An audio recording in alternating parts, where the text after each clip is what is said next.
very big welcome to this Netherlands and to the 2018 Hague Judo Grand-Prix. Situated on the western coast of the Netherlands, The Hague is a wonderful city to host this final Grand Prix of the year, and many fighters are here to gather very important world ranking points to finish 2018 positively and with a bang. And with 420 men and women entered, it looks like we should have a great event. It's been great all day today, and it's getting even better towards this final block. We started the first day with the lighter weights, and to introduce our medal matches on this first day of competition is my friend and colleague Sheldon Franco-Brooks. Well, very good afternoon, Neil, and a very good afternoon to everyone at home. The first of the bronze medal contests features Sabina Giliazova of Russia. She's up against Sakagami Aya of Japan. It'll be Giliazova in the white judogi, Sakagami in blue. And the referee in the middle for this one is Veli-Matti Karinkanta of Finland. Yeah, we've seen some good judo, haven't we? I mean, it's started a little bit slowly in the early rounds, and it's certainly heated up. And towards the end of the first block, the first part of this competition, we started to see some amazing ippons. So we're looking forward to some great judo here. And starting with the bronze medal matches in the under 48 kilograms category, the lightest weight categories in the women's. This is a really finely balanced contest here. Giliazova has had, what a day she's had, beat the number one Dutch fighter in the first round, Amber Hershas, Noah Minska of Israel in round two. She lost out to Cherniak in that quarterfinal, and then came back to beat the number one seed, Milica Nikolic of Serbia, to put her in this bronze medal contest. Sakagami, not the top flight Japanese, but it didn't matter. She came through by beating Natalia Brigida of Brazil in round two. Marisa Stanger of Slovenia in her second fight. And then the on-form District Krasniki of Kosovo. Yeah, really on form. So it should be some interesting matches. Different styles coming up against each other as well. Which is always an interesting thing to see how that plays out. The little yellow flag there that you can see on the board for the non-judoka out there is a Shido penalty. 3 of those up against you and you lose the match by default. You can be penalised out of it. They're minor, but they soon add up, so we don't want to see too many of those. Single loss today for Sakagami was against Xiong Yao of China. The Chinese team really coming into their own here in this competition. Really looking good and strong.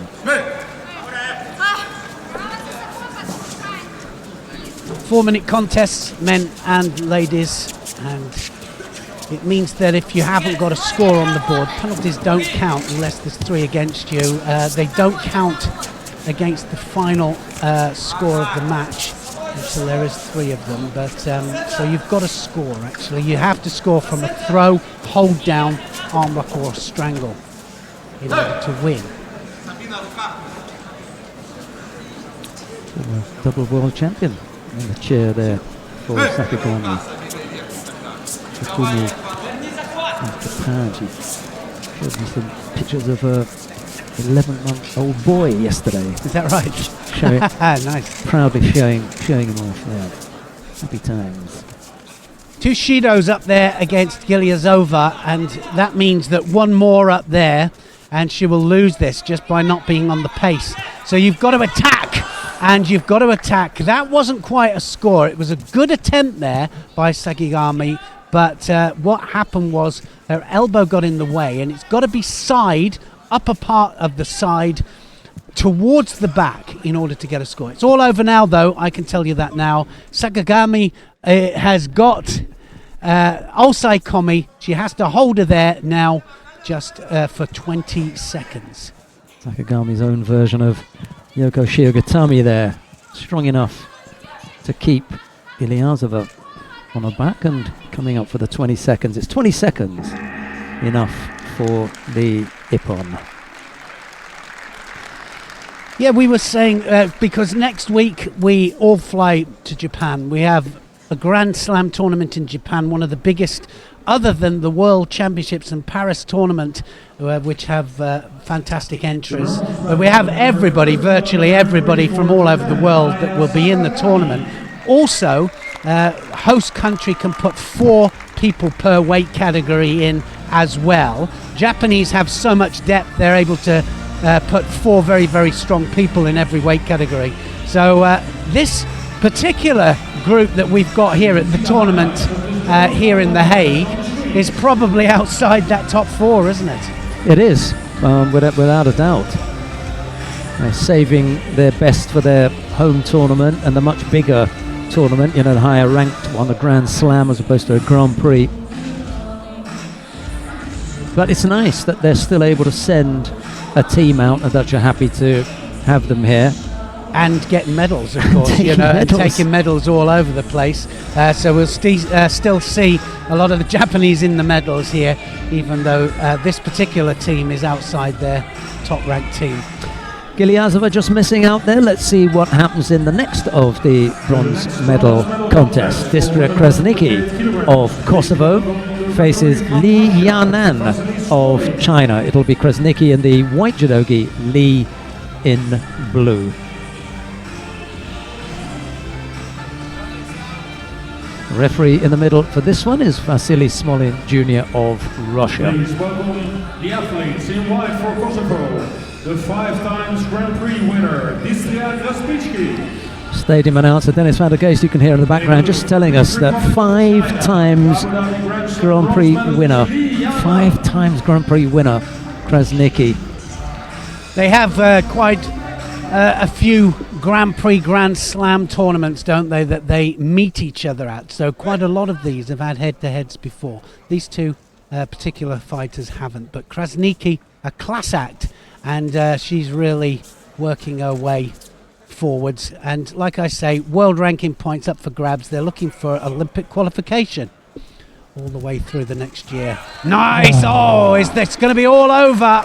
It hasn't even began, and that was a Sasai Surukumiyashi there, a form of an ankle technique. She blocks the Chinese leg and she just rotates her over onto her back. What can you say about that? Me. All over in just 20 seconds. Well, there are times when, you know, you're going to get caught cold. I think this is a perfect example of that. She comes out, she's just beginning to settle, get herself thinking about grips and, you know, how to approach someone like Krasniki. Krasniki's got another thought on her mind. You're going over. Would have been a big disappointment for her to have come in here a week after a Grand Prix gold and to miss the podium. So she'll be delighted with this. We'll get a better look at this when you see the footwork that goes into this. Look how she blocks the knee, and look at the rotation she gets and the control of the upper part of the body there. Look at the sleeve control, the what we call the kazushi and the suruti hand. The kazushi hand, the sleeve hand, the suruti hand, the lapel hand, and she rotates her flat on her back. Quickly through the highlights of that one because there was just the one. We come now to the final of the under 48 kilo category. Marina Cherniak of Ukraine faces Xiong Yao of China. It's Cherniak in the white judogi, Xiong in blue. And the referee in the middle for this one is Kostini Balas of Hungary.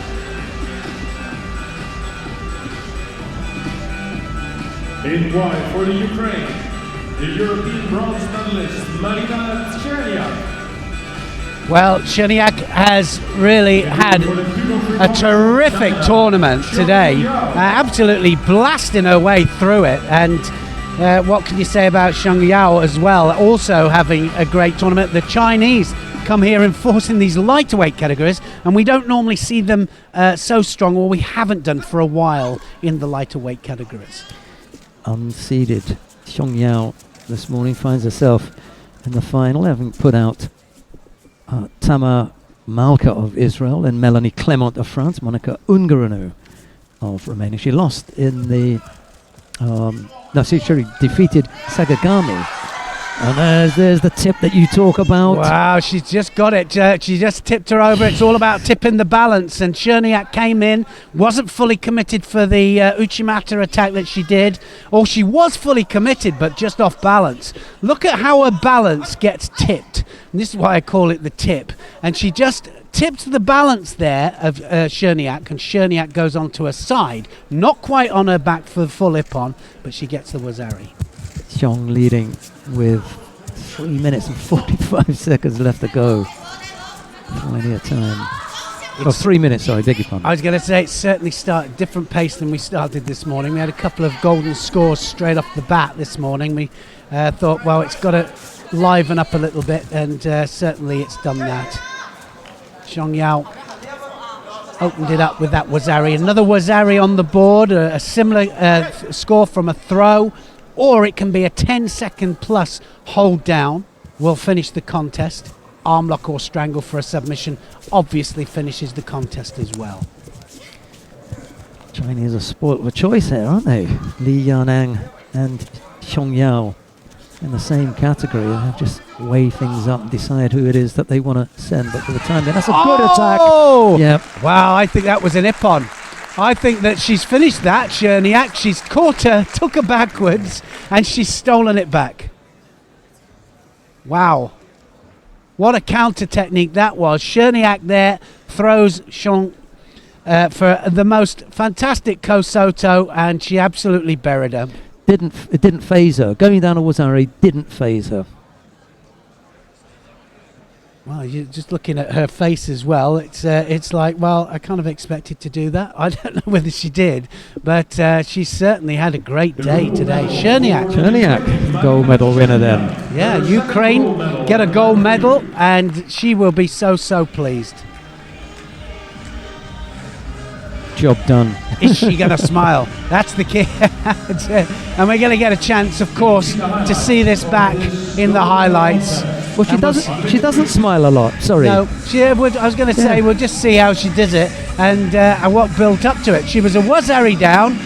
One more Wazari would have done it, but that was the Wazari against her. Cherniak then had it all to do. Have a look at this. Has a grip, Kosoto, and drives off the back leg. She just suddenly changes direction. All about the grip there that she has on the back. And she just drives the Chinese flat on her back for Ippon. Super stuff. What a start. 48 kilos, really delivering. Done and dusted. Yeah, all done. Well, we've got 5 weight categories, 5 groups to go through. We come to the second. It's the under 60 kilo category. Felipe Kitadai of Brazil faces Gambat Bolbata of Mongolia. It'll be Kitadai in the white judogi, Gambat in blue, and the referee in the middle for this one is Raul Camacho of Spain. Gambat and Kitadai, 2 times they've combated each other. They fought each other in the Grand Prix, Grand Slams, and Gambat 2-0 up, which is, well, it's not a surprise, but a former world champion Gambat, and just starting to come back in. Of course, he's doing another Olympic cycle, which is always a difficult thing. He's competed at Olympic Games. He's now having to do it all over again. Not quite at the same level that he was when he was world champion, but here he is again against Kitadai. Kitadai, great technique, and we're going to see opposing styles here between these two. Maybe that's why Gambat has the edge on him. It's a style that Kitadai may not like that much, and Gambat's done him on the 2 occasions, you say, yeah?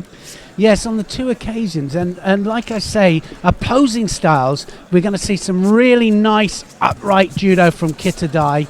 He does some very low techniques as well with the Cianegas and things, but Gambat just waits his time. Very tactical fighter, very low to the ground, but a lot of his techniques come from very low too. But he is a counterman, so if Kitadai makes a mistake, he'll pay the price. Well, if Cherniak was not one to smile, Gambat definitely won't be. No, definitely not. He's not known for it, is he? I don't think he even smiled when he won the World Championships. Oh, nice effort. Really, really good work there from Gambat. Yeah, Again, just waiting, wasn't he? Just waiting for his moment. Sat down, trapped the foot, over he went. Everything working well there.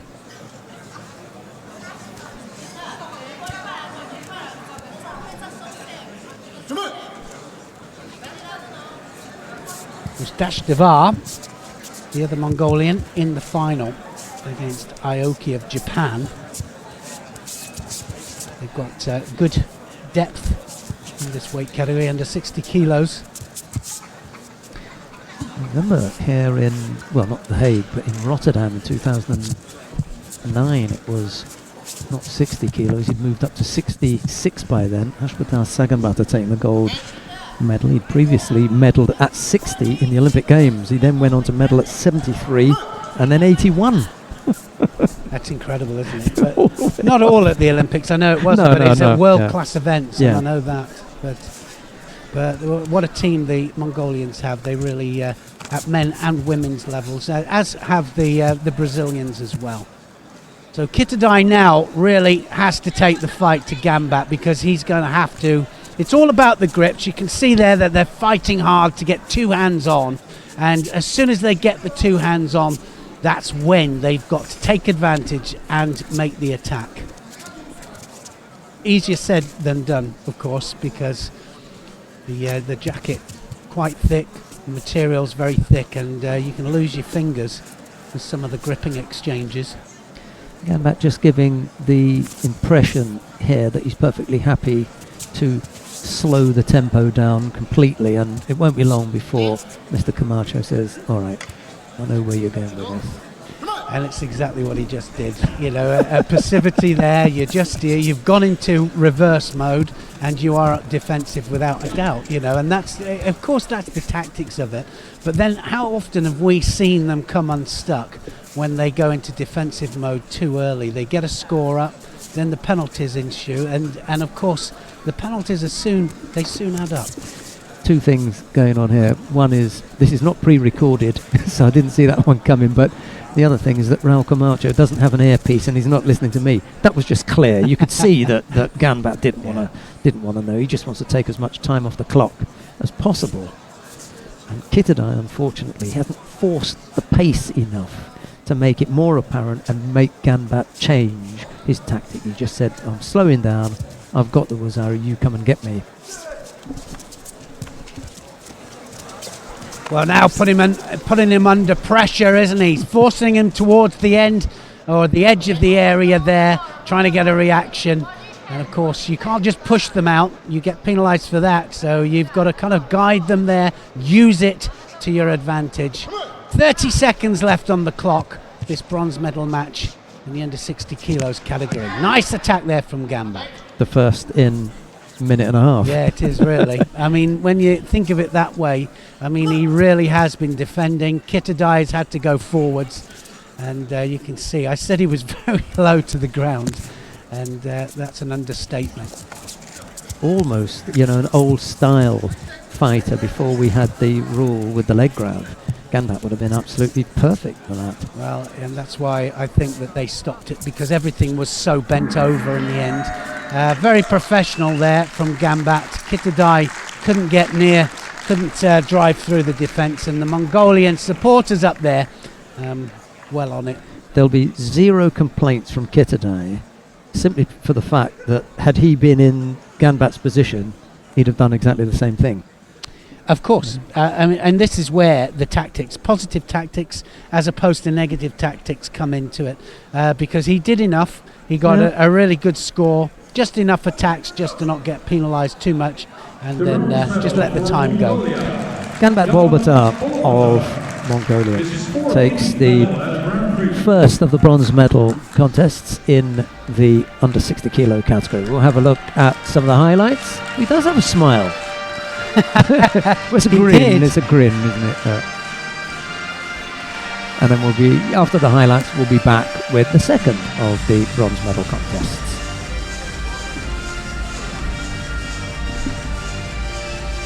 This is the score. Nice with the feet. Look at the feet. Look how close and how low down he is. And just Kosoto and drives Kitadai over. Look at the control of the hands though, and that's the important thing. Sleeve grip, very, very important in every execution of a standing technique. Beautiful drive, driving off the back leg there, takes Kitadai over and gets his third win against Kitadai in a major tournament. Well, he was really side on there, but just opportune judo, opportune stuff from the Mongolian, and that's something that they are absolutely brilliant at.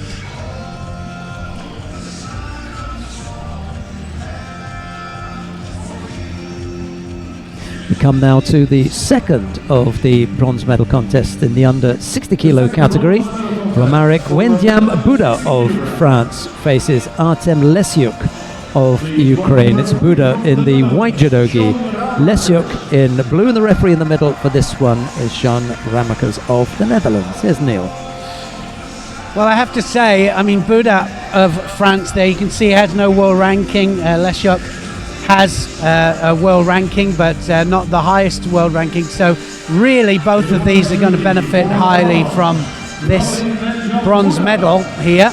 And that's what this is all about, getting your world ranking up and qualification for Olympic Games. We've still got quite a long time to go. We've got all of next year's tournaments, and then it goes, I think, until the Continental Championships of the following year, 2020, and then everybody will know whether they're going to the Olympics or not.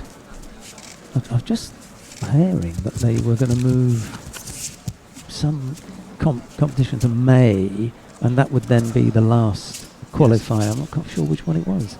Anyway, we'll see about that.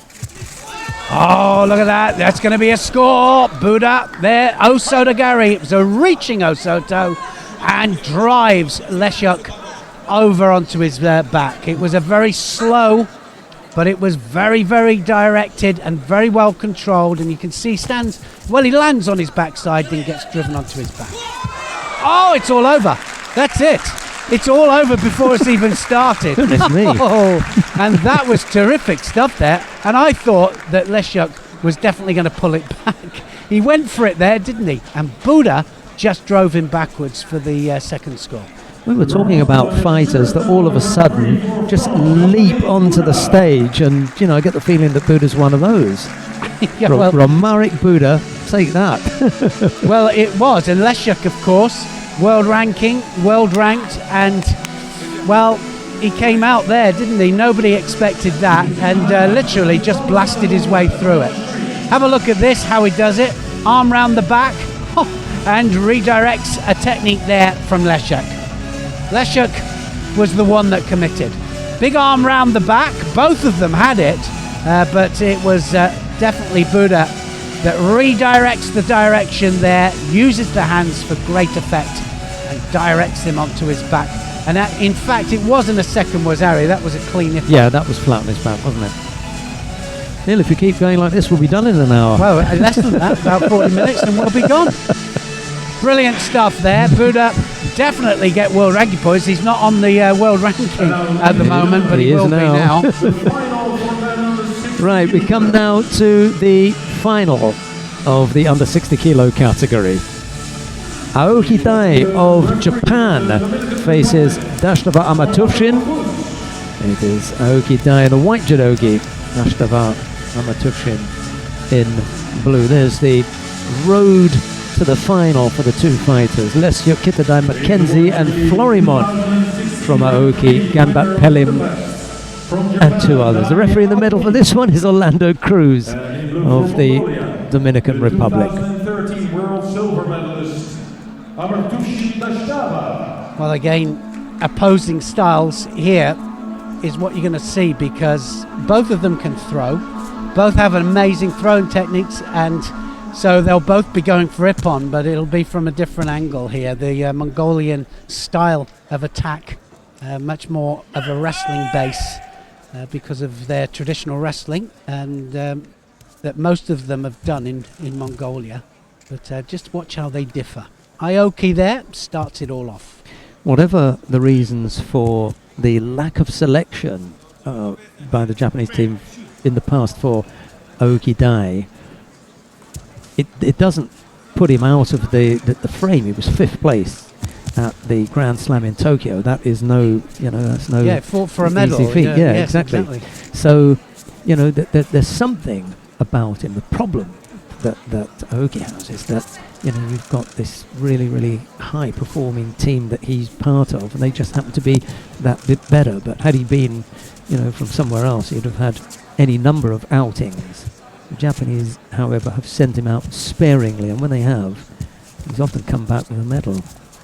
And here he is again, and against one of the better ones as well. Dashdevar just waits his moment. He throws over both flanks, Dashdevar, in blue. He has a really good uchimata, which is to the right-hand side, and then he changes to the other flank. And I think that once he settles his grips down, that's when he'll start to get a little bit more dangerous towards Aoki. But Aoki as well, have to say, did a nice bit of groundwork in the semi-final, and so he can go down to ground as well. Only ever lost 5 times when fighting on the international circuit, Aoki Dai. Lost to Ganbat Bolbata, as we've seen, as former world champion.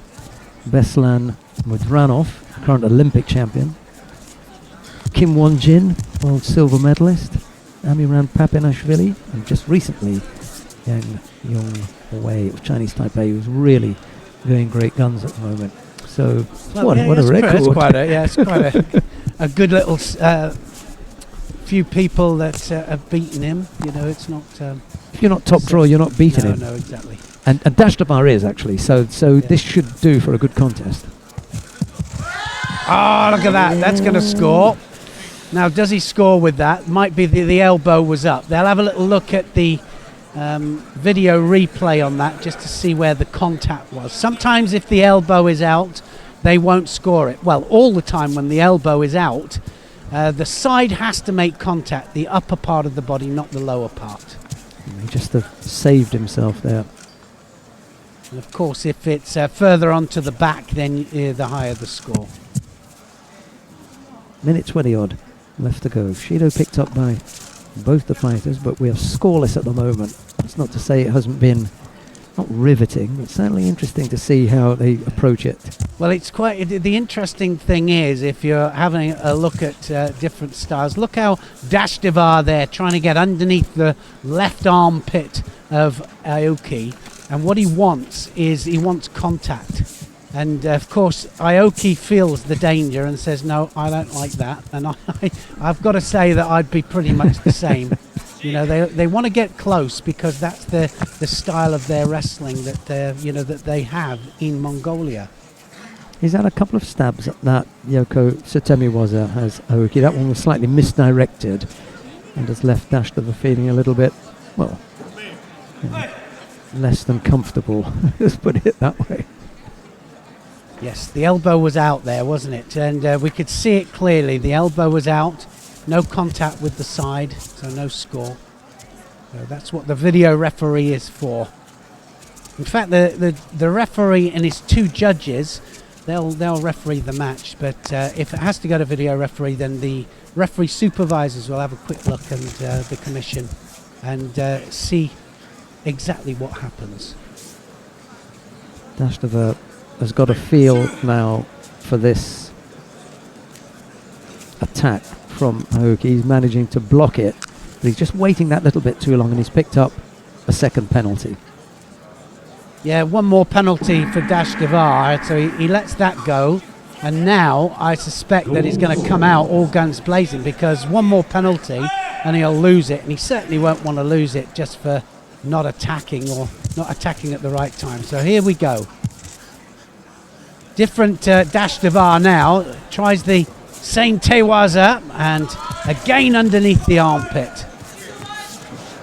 As soon as he does that, you can see a complete change in stance from Aoki, who bends over, trying to keep Dashdevar away from him. He really is uncomfortable with that grip that Neil was talking about.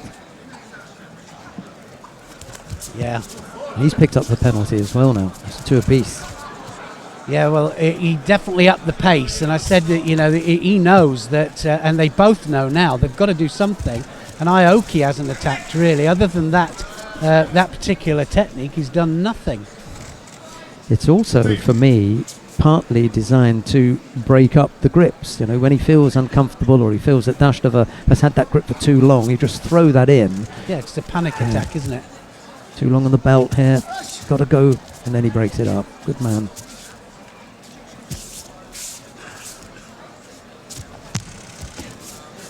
A little bit of tactics here from both fighters. They can both feel the danger. Often talk about the danger, feeling it. When you're out there and somebody grips up with you, you know whether you've got possibility of going upwards and over, and you can you get out of danger as fast as you can. And of course, Dashtava, that arm, when it comes underneath there, you know he's going to do something. Ooh. First time we've seen Aoki look to shape to go over the hip, and then he bailed, didn't he? Yeah, he did something different. Well, I really hope that this ends with a score, and I think one of them is going to commit and they'll go for it. There's the Ouchi again, and this time change of direction, Dashtava. Well, we saw the turnover earlier on, didn't we? That worked. Are we going to see it again from Aoki? Who did he catch on? He's gone again on it, and this is what he scored on the last time, and he's going to go again. Oh, very close. Little bit of panic there from Dashtava, just a tad. Let me have my arm back. Yeah, it was. But he's breathing heavy, is Aoki, and it'll be interesting just to see how under pressure now he does, because now Dashtava is going to look to change the direction of the technique as well. He hasn't gone over the other flank that much. Let's see how he does. Let's see if it costs Aoki the match. Right-handed grip so far. Is he going to change it?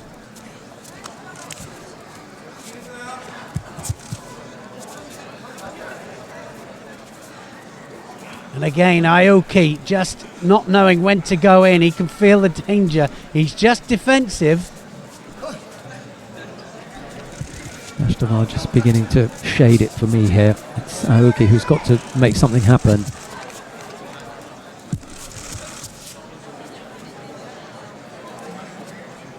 He's been looking to respond to attacks that Aoki makes rather than trying to make something happen.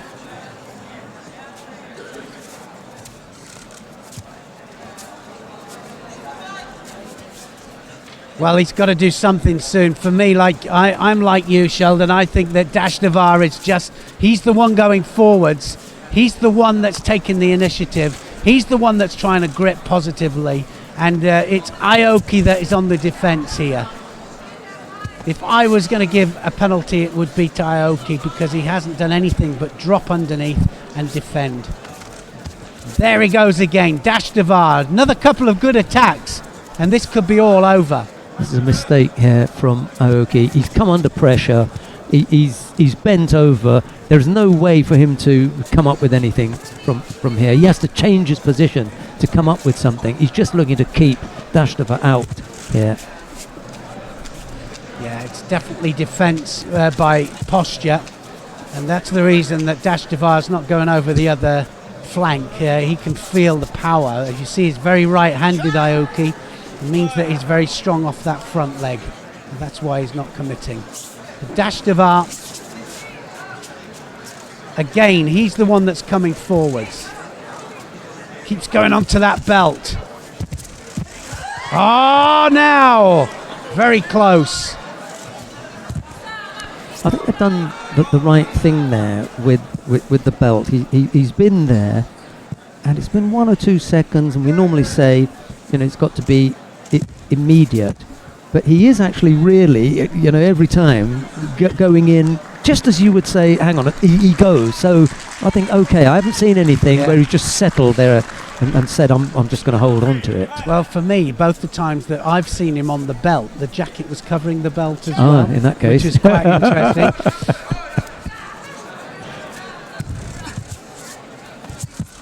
Now then, it's going to happen. Oh, good try there from Dashtava. And I think it's all over. Now. Yeah. I think Dashtava has done enough.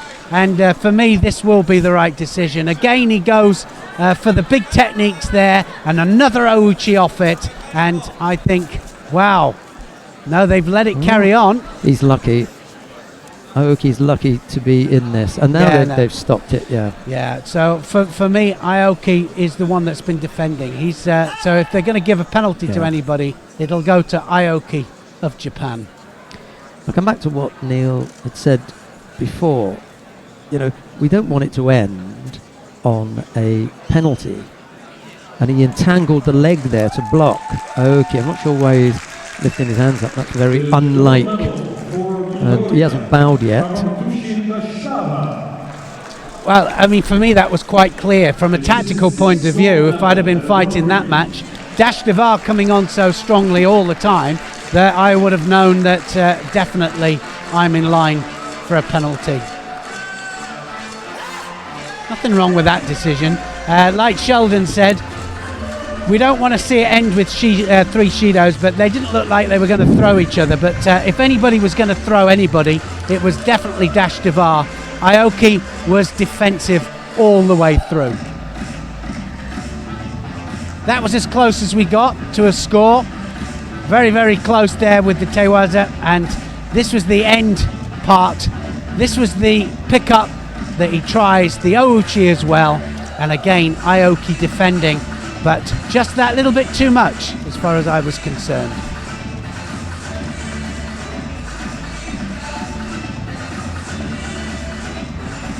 Dash Devar Amatufshin of Mongolia it is who takes the gold medal in the under 60 kilo category. And now, ladies and gentlemen, We've got the awarding ceremony for the women in the under 48 kilo category about to take place now. the medals are presented by Education and Coaching Director of the International Judo Federation, Mr. Mohamed Mehidja. The medals are being presented by the Education and Coaching Director, Mr. Mohamed Marijo. The first of the bronze medals goes to Distra Kresniki of Kosovo. And for Japan, There's a bronze medal for Sakagami Aya of Japan. Silver medal goes to Xiong Yao of China. the silver medal for the People's Republic of China, Xiong Yao. The gold medal goes to Marina Cherniak of Ukraine.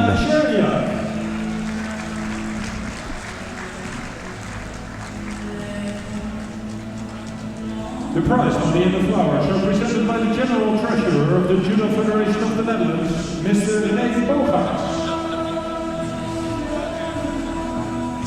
Well deserved, wasn't it? Really was well deserved, because for me, Cherniak had the tournament of her life. She really pushed hard all the way through, and she got some really terrific techniques. She went a wazari down in the final, but it wasn't going to stop her because she just kept her cool. And how cool did she look when she was throwing for the Ippon? Brilliant stuff, and well-deserved gold medal for the Ukraine. Yeah, I think that was the important thing, that she didn't appear phased at all by being a score down. There was plenty of time on the clock. Not that she looked at it. I don't think that that's her way. She's just that kind of individual where, okay, I'm a wazari down, I'm just going to keep doing what I do. And now the national anthem of Ukraine.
not the first time that we've heard the anthem for the Ukraine in recent times for the under 48 kilo category. Well, look at that. Can you imagine that? What a good reserve. Villa did, of course, the young 17-year-old who just recently won the World Senior Championships at just 17 years of age. She had a birthday a week later and then decided she was going to go into the Junior World Championships about 2 weeks later, and she just obliterated all of those as well. What a talent. That was the winning quartet.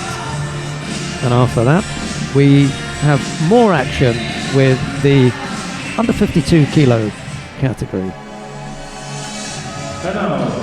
The opening contest, as far as the medals are concerned in the under 52 kilo category, features Odette Giuffrida of Italy. She's up against Astrid Netto of France. It'll be Giuffrida in the white judogi, Netto in blue. The referee in the middle for this one is Frank Dirch of Germany.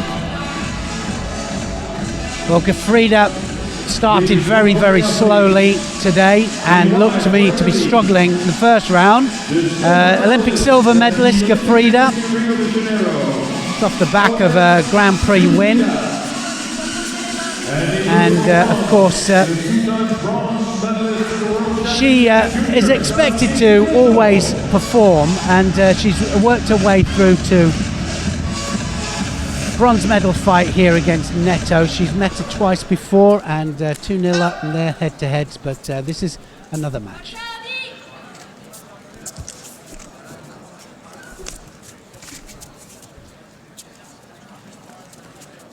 Netto in blue, Giuffrida of Italy in white.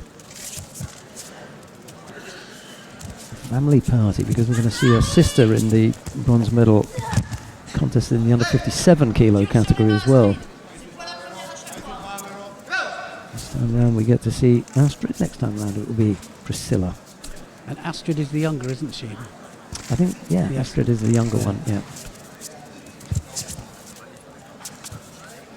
She's taken over the lighter weight. The sister moved up to 57, having won a bronze medal at the Olympic Games in London in 2012.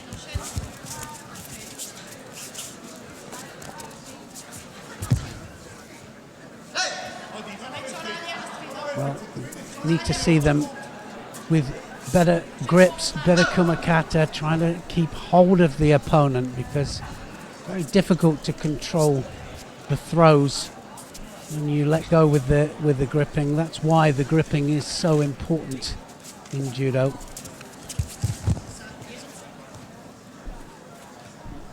For those that are just joined us that don't know judo, that the main aim is to score ippon.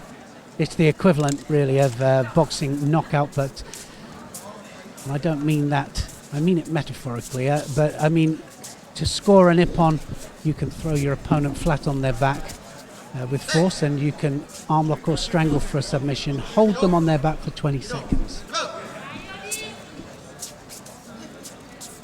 Judo penalty, and that's the little yellow flag that you can see up there, and 3 of those and it's all over. You lose. So minor penalties given for not attacking enough, not attacking often enough. Sometimes it can be a gripping problem, or if you step outside the area purposely, or if you push somebody purposely outside of the area. Giuffrida was on the podium a few weeks ago in Abu Dhabi. Took the gold medal from Melinda Kelmendi when Kelmendi had to retire. And he picked up the cut to the nose. That wasn't the best of attacks there, was it? Well, again, you know, just because she got full rotation there, no intention, there was no gripping. And that for me is as much a false attack as anything. The referee just let that go because there was some action on the ground, but once they got to their feet, he said, okay, I agree with Neil. He did give it, you know. And he gave the penalty, yeah. He saw that. I thought, it was, it was good. Yeah. There something could happen on the ground. Maybe Netto would lose the advantage if he'd called the mate. He said, let that ride, and then when you get up, I'll sort you out then, which Well, he did. it's all about intention. If you've got them playing the edge there of the yellow area, they've got to stay within the yellow area. If you get somebody intentionally pushing out, they've got to be penalised for it. Intentionally stepping out, you've got to be penalised for it. And I think intention is a big word. It's the one that certainly the referees look at.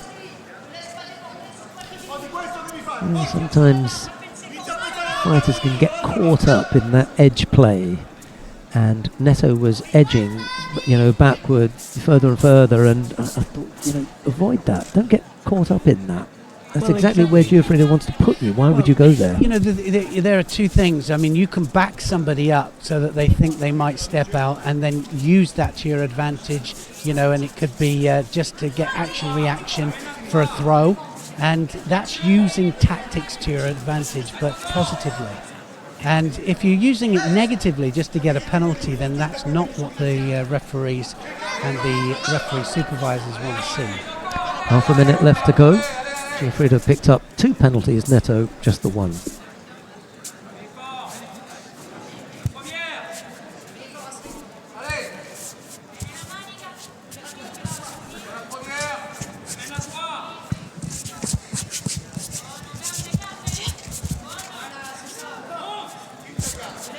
So again, Giuffrida, I've got to say, on this occasion now, trying to use it in order to get Neto penalised.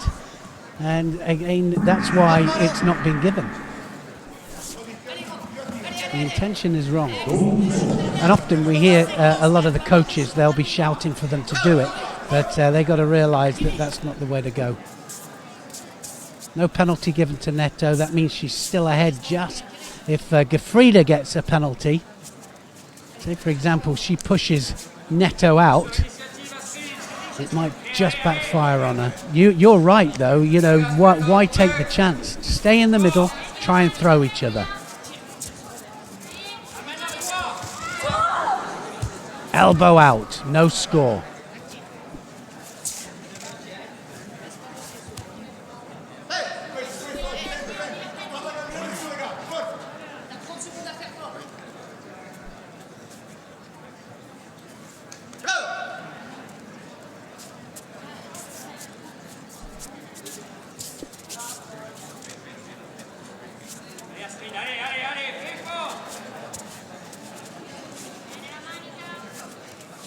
Well, Neto has to do something. She hasn't. It's been all Giuffrida so far. She's the one that's pushing forwards. Neto has to do something. There's an attack now. Sorisura Komigoshi. Going off the sleeve. One of the lighter weights opting for big shoulder throws off the sleeve.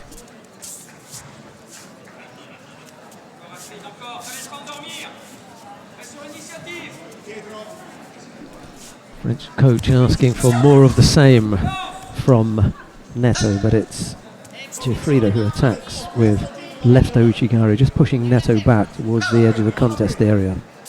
Stepped off that fairly easily anyway. We had a minute and a half of golden score.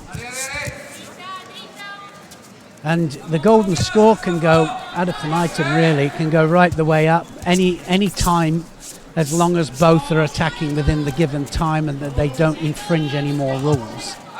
And 3 penalties, and of course it will be finished. So sometimes we see golden scores going up to 8-9 minutes.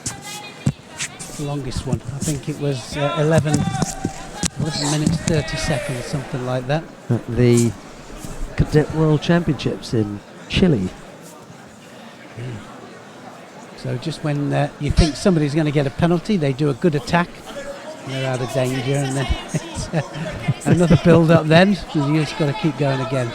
So 11 and a half minutes that went, on top of the 4 minutes that was originally allotted.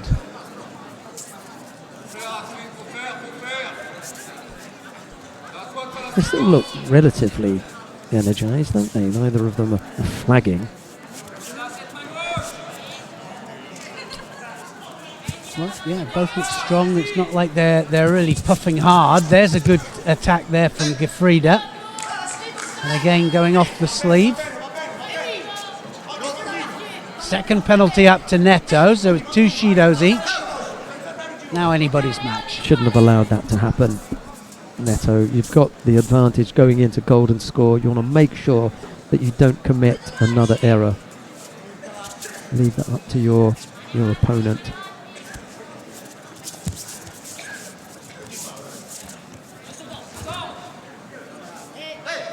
Yeah, both of the fighters opting for the attacks off the sleeve. And so far we've seen no follow through to groundwork. Of course, the groundwork possibilities, 3 possibilities actually, to win by ipponing on the ground as opposed to 1 in standing. Well, I say 1 in standing, we've got different throws of course, but just one way of scoring, that's what I meant.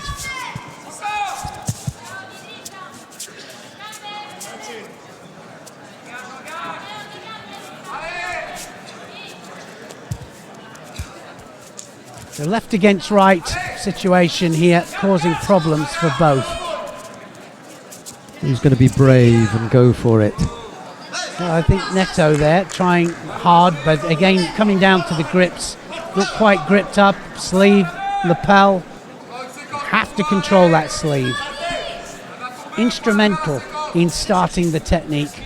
Instrumental in finishing the technique as well.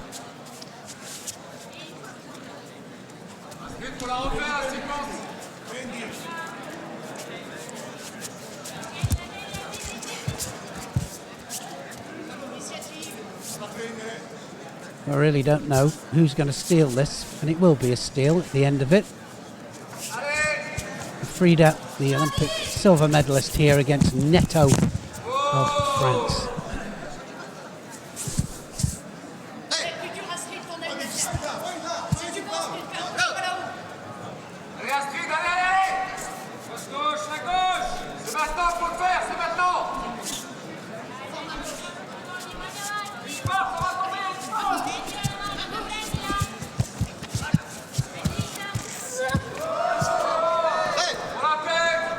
Yeah, when she puts that right arm over Neto, it's the one threat in the contest for me. Not sure what Giuffrida is pleading with, but she's already begun pleading before the referee has said anything. No, exactly. So she obviously thinks it might be exactly, her. Which suggests to me that she knows that she's committed an infringement. Either way, Sheldon, I mean, neither one of them had good kumikata. And Giuffrida there did another attack without good grips on. So, you know, what they're expecting here, I don't know, you know. So, I mean, I'm just trying to put myself in their shoes. If I was fighting, if I didn't attack and I let go of somebody, I would know. Now, much better attack there. Both hands on. And you were right, yeah, she was already saying, no, I didn't do it. Kind of saying the opposite thing. That's Neto who's got to be careful after those last 2 efforts from Giuffrida. Oh, that's it, she gets it. Giuffrida came up out of it, but it was too late. Neto gets it. And a nod from the coach there as well, so yep. Single slip from Giuffrida in the grip there that allowed Neto past the defensive of Odette Giuffrida. And Astrid Neto making no mistake about that. First win over Giuffrida. She'll be glad to have pulled one of those back. And Giuffrida this time leaves without a medal.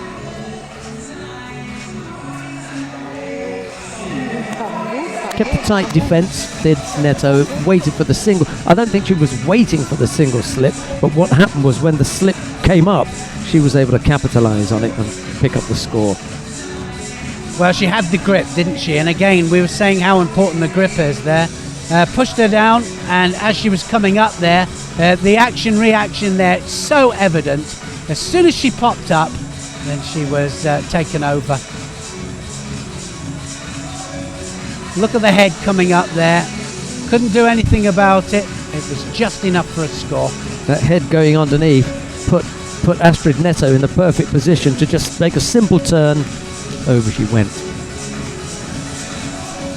Well, we should be having a second bronze medal contest in the under 52 kilo category. Popreka should be up against Bettina Temelkova of Israel. However, unfortunately for Temelkova, she had committed an unsportsmanlike act in the previous round, which meant that she received a direct handsokimake or direct disqualification, and that put her out of this bronze medal contest. It's Popreka of Hungary who takes that bronze medal.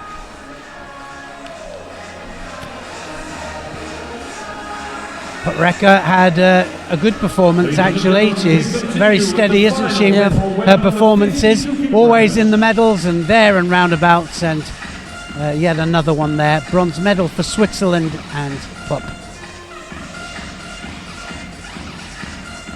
Well, we come now to the final of the under 52 kilo category. Charlene van Snick of Belgium faces Eloides Valentim of Brazil. It'll be van Snick in the white judogi, Valentim in blue. And the referee in the middle for this one is Vyacheslav Peretyeko of Uzbekistan. There's Neil. Well, for me, definitely Van Snick is the one on good form today.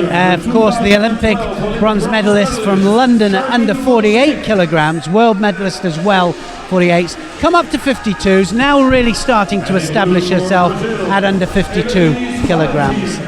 Valentim of Brazil, well, she's gone time, not only time, she's gone overtime.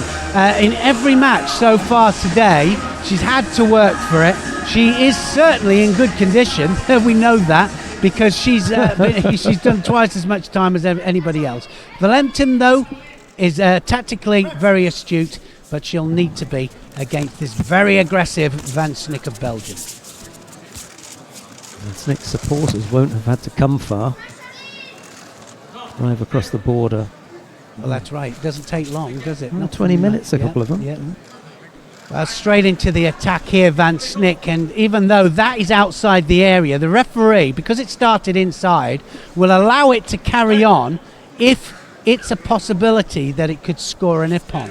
So Van Snick straight away into the attack here, and Valentim, I think, is going to have real problems with Van Snick. She's going to be too strong, I think, and too aggressive for her.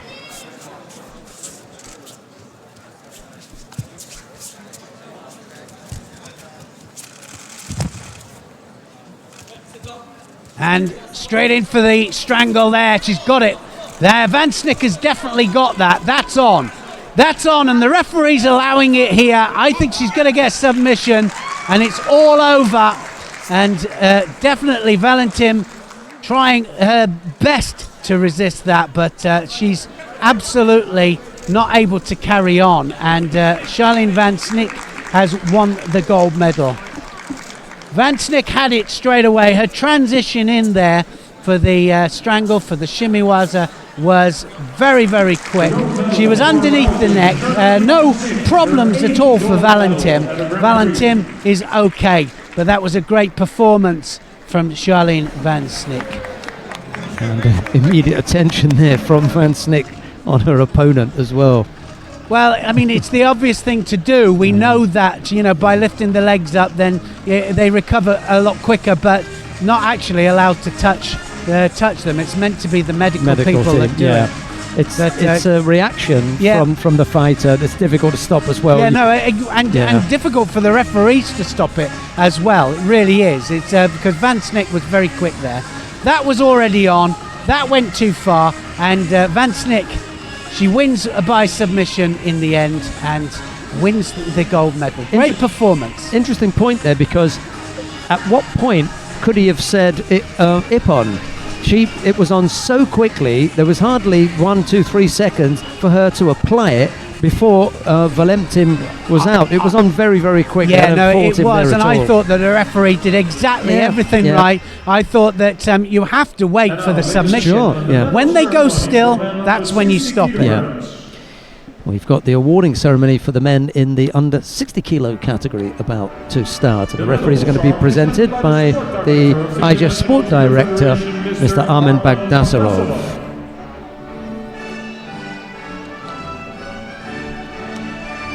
Great fighter himself, Bagdasarov, Olympic silver medalist. The first of the bronze medals goes to Ramoric Wendiampuda of France.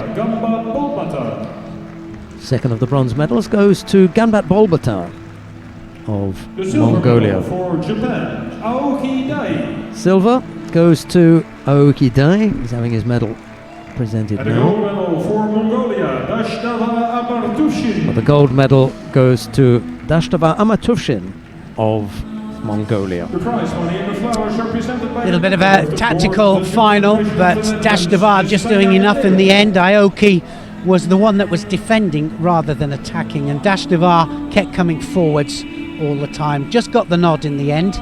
But biggest surprise for me was Buda of France there, who had an amazing win.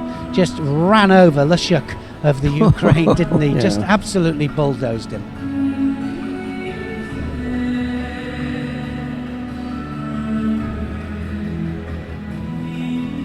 Well, there have been a few players today who've been really going for it, haven't they? Well, everything to gain, isn't it, really? Here, everything to gain, valuable points. Of course, it's all about, I mean, winning Grand Prix and Grand Slams.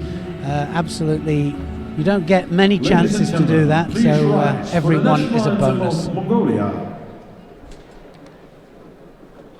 And now the national anthem of Mongolia.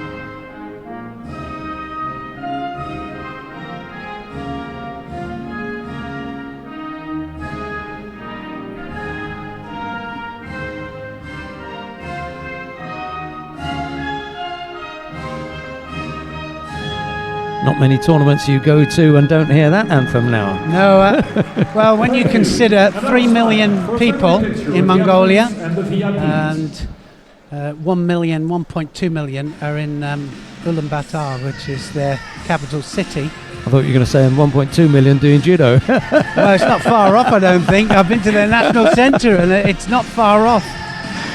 Buda and Ganbat were the bronze medalists. Aoki took the silver, but it was Dashtava who walked away with the gold medal. We'll be back with the contest in the under 66 kilo category.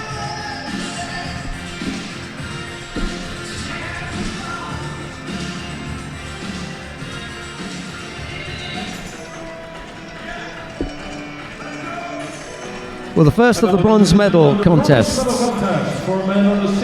features Sebastian Seidel of Germany. He's up against Dovdon Altansuk of Mongolia. It's Seidel in the white judogi, Dovdon in blue. The referee in the middle for this one is Ramzi Shamirov of Tajikistan. Well, these two have fought each other 4 times and they've had some real battles. Seidel, though, I've got to say, has not been on the best of form today. Looked a bit flat to me, but that happens as athletes. We can't be on form all the time. The main aim, of course, is to make sure that when you come to these events that you're up there and round about, whether you're on good form or bad form. But Seidel, Dovdon, 2 each so far. This will be it won't be the decider. I'm sure they'll meet again for sure. 4-minute contest.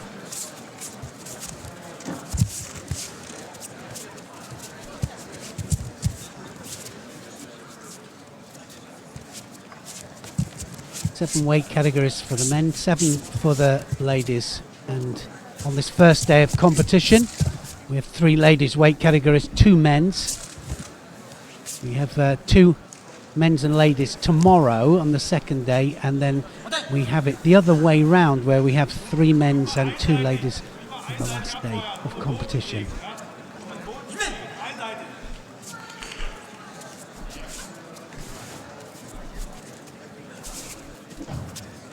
The Olympic Games, we're going to have the team match for the first time in Olympic competition. It's always about individuals, but we've got team matches as well. 3 men, 3 ladies, different weight categories, and it makes it very, very interesting. So anybody who's never seen a team match, wait for that to happen, because it's very exciting stuff. So Dovdon into the attack here. Seidel will try and keep hold of the legs there. He's got to get that leg out for the hold down to count, Dovdon, but Seidel having none of it. You have to get the leg free, control the upper part of the body.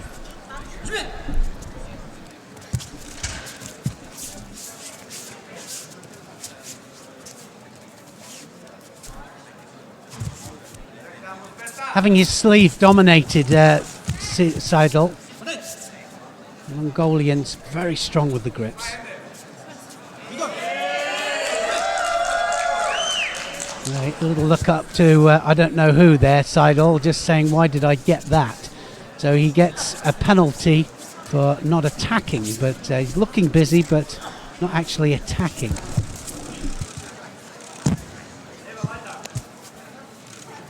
That's a thing, isn't it, Sheldon? They can often look busy. They can look as if they're doing something. A little flick with the wrist or a little flick with the hip and the feet as well, but not actually with intention to throw.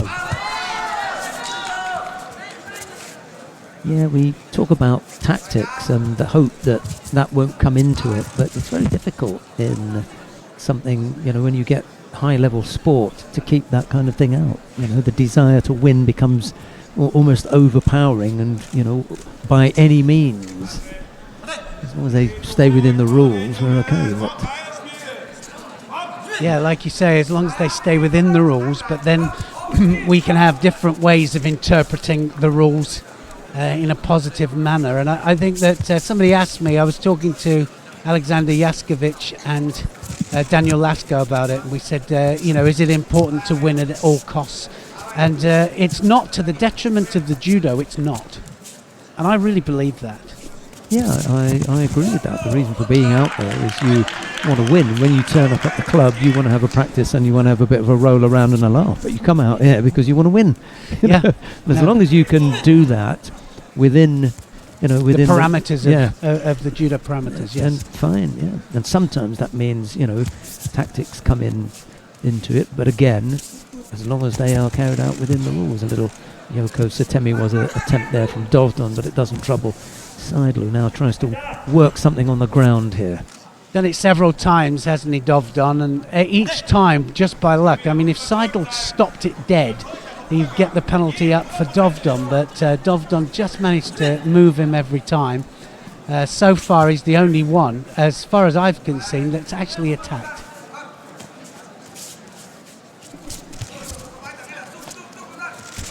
Now then, nice ouchi by Seidel, and drives Dovdon over. The elbow was out, so no score.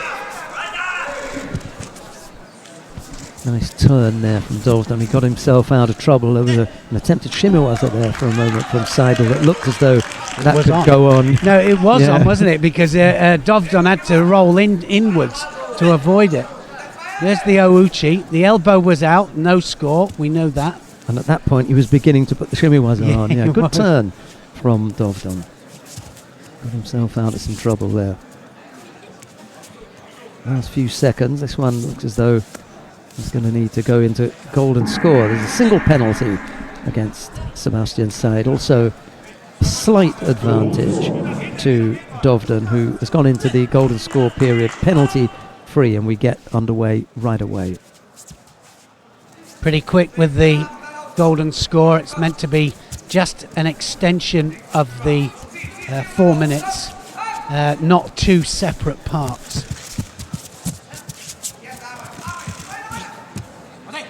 Saying that, they often start the golden score at a different pace. which is remarkable. Picks up the second penalty. Seidel. Gershon was a bit upset about that penalty being awarded at that point. He thought it was harsh. But he's the German coach, so one not surprised by that reaction. I'm wondering how many will travel from here to Japan. We have 1 week before Japanese Grand Slam and the Osaka Grand Slam. One of the hardest tournaments in the world, but going back to back from here out to there. There are a few people here doing that. I know quite a few of the Dutch are having to do it. Makes it very hard.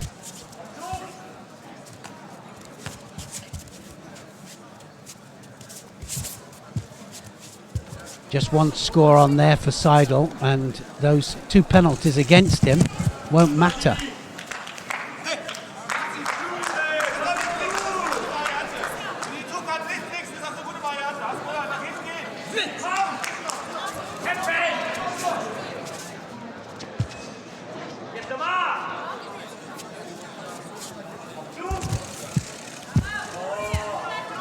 Yeah, not many actually who are inscribed for Osaka are here.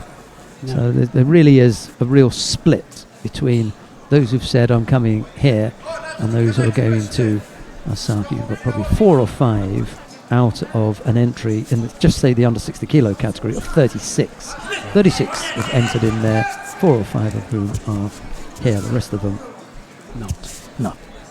So I'm not going to read through the whole lot. I'm just going to take that as a bit of a guide and say that not that many.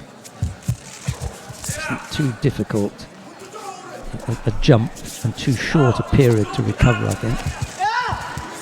Again, Dovdon with that Yoko Sutemiwaza attempt. I don't think he's looked as though he's going to catch him with that. No, he hasn't really, has he? And both of them just not looking on top of the game, really. But I'd be interested to know where they are as far as their... I mean, it's the end of the year, coming up towards the end of the year. Just a little bit tired. Neither of them going to Osaka, so this could be it for them. Seidel maybe in the club competitions that come towards the end of the year in Europe. They have a Champions League and I don't know what it is now. It used to be Golden League, but I think they call that the Champions League now. Oh, he's got to leave that alone now. That surely is a penalty for Dovdon. Dovdon, yeah, and he gets it. There's once too often with that. Champions League and the Europa League. Lots of the top fighters are involved in that once the circuit has finished. And I suppose for those who are not involved in the Masters, even more so. We, as far as the IGF are concerned, have still got this and 2 more events to come. The Grand Slam in Osaka and then finally the Masters. Top 16 in each weight category will take part in the Masters in Guangzhou. That'll be, and we've moved the Grand Slam from Tokyo. Well, we haven't moved it, but the Japanese have moved it to Osaka, home of the 2003 World Championship. So another chance to visit or revisit for those that were lucky enough to go in 2003. I was there. So now he knows, Dovdon, that he has to use something else. I mean, he's finding it very difficult as well to attack with anything else other than that drop-down sacrifice. And he goes again. That might just be another penalty. He might just get it. And so now it's 2 each. Clearly wasn't listening to you. No, he wasn't listening, was he? You know, but and the writing was on the wall there. It really was for him. Sadie thinks, well, if it's good enough for him, I'll have a go at it. Yeah. He threw his own effort in, but at least it made Dovdon defend it, which wasn't the case. Ochigari, second time he's had a go at that. Yeah, you can just smell it, can't he, here, that it's going change of direction. And Seidel now starting to open up. 3:28 golden score. 3.5 minutes we've had. Again, Ojiigari, but I think he's trying to set something up, but whatever it is, he isn't adding it up and trying the second part. That was much better, much stronger attacks here from Seidel. Dovdon hasn't done anything other than the drop, and because he can't drop now, he's not attacking. So this is an ideal time for Seidel to build up the attacks. I think if I was the coach, that's exactly what I would be telling him to do. Oops. That might just be it. That might just be it. Oh, he's let that go. Is he on the arm now? He might just go on the arm. It's not finished yet. He's going to go on the arm. Going to drop back for the Jujigatame. Left leg is... Yeah, the balance isn't right, is it? Yeah. The right leg just was under the body and wasn't going to be able to manoeuvre himself into a good position to attempt the Jujigatame, unfortunately for him. Well, you waste a lot of energy as well when you're down there. I don't know. I've only ever been on the receiving end. I can promise you. I wonder what that's like.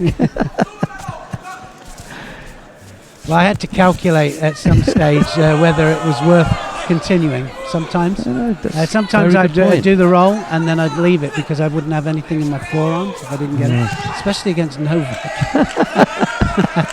Don't tell him though. 4.5 minutes of golden score. There's another bruising battle between Seidel and Dovdon. Dovdon only able to offer up the Sutemi Waza, and that was blocked by Seidel, and Seidel only able to offer up the Ojigari attempt, and Dovdon has been blocking that. So they're negating those two attacks. That's slightly more ambitious from Seidel, looking to go left-sided with that low Seotoshi. Dovdon stepped over that, just didn't have the hands in the right place, so there was nothing to come from the top half. Certainly for me, it's Seidel now that's edged ahead here. So Seidel could possibly get this now. From a tactical point of view, he just needs a couple of really good attacks. One drop from Dovdon in the wrong way will lose it for him. That definitely moved Seidel. Yeah, it was getting there, wasn't it? Had him airborne for a moment, turned him onto his front. See if Seidel can come back with something now.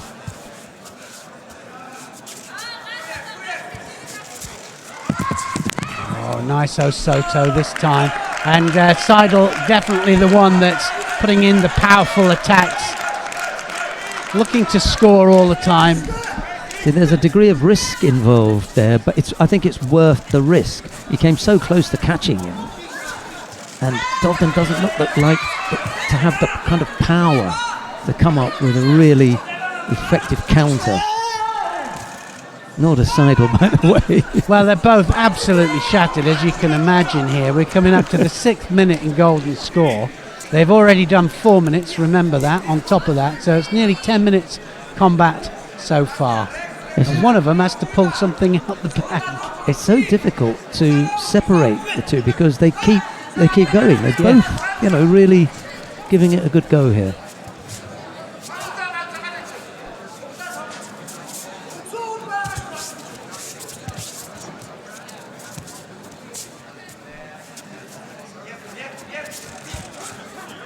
Ashiwaza from Dovdon. Oh, that was a close one. Seidel there with the Ouchi. The elbow came out again. So now Dovdon's got to come back. Dovdon started it. Seidel then, just the Ouchi. The arm comes out. Can't go back to the Sutemi Waza. No, he's trying for the big techniques now. Well, that'll be interesting, just to see who... I don't think they'll give it. I think they'll let it carry on. Now, who are they going to give that to? Well, for me, I thought Dovdon was pushing out, but Seidel definitely got caught on the edge. See, the arms come out, he pushed. Literally pushed. There, Dovdon. Maybe no arm, no penalty. Just let them go on. Well, that's the thing. I mean, after all that time, if it's not clear... Yeah. Yes. Oh, they do, yeah. Well, he literally did push him, you know, so if I was going to give it anyway, I would have given it that way for sure. If we don't stop that, then people will do it all the time. And I'm glad you've said that, because there have been times when that action hasn't been penalised. That you know, people have been getting away with that, and that's why Dovden did it. You know, he's testing the water, and unfortunately, if your aim is to just push your opponent out, it must be a penalty. Well, so the more they do that, the better. Exactly. You've got to ask there, what was Dovden's purpose behind that movement? And it was to get Seidel a third penalty. Yeah. So therefore, the intention was there to get a penalty, and so it had to go against him.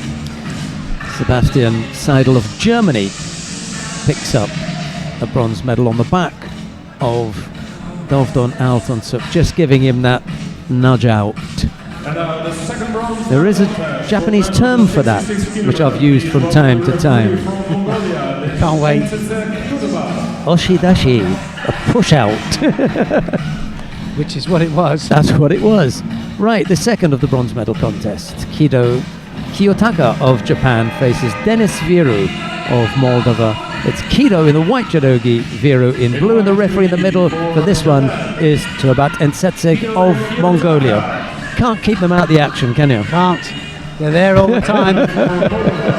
Well, they've got such a... we're talking about the Mongolians, by the way, there, and of course Mongolia refereeing this particular match, and very good she is too, believe me. So Kido with the one slip earlier on, that's put him into this bronze medal contest. He lost out to Baruch Shmailov of Israel in the quarter-final. He then came back in the repechage contest to beat Bogdan Yadov of Ukraine, and he finds himself up against Denis Viru of Moldova. Here's Neil. Well, he's good.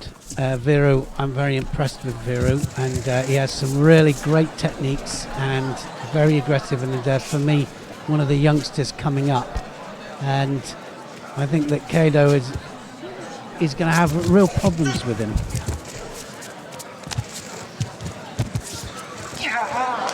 Says me. Was Harry straight away there for Kido?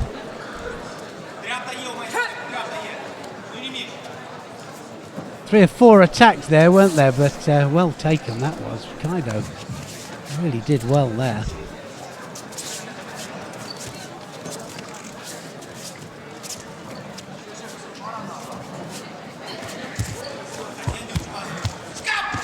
Well, that's a good thing. It is an open match, this. I think we're going to see plenty of scores here.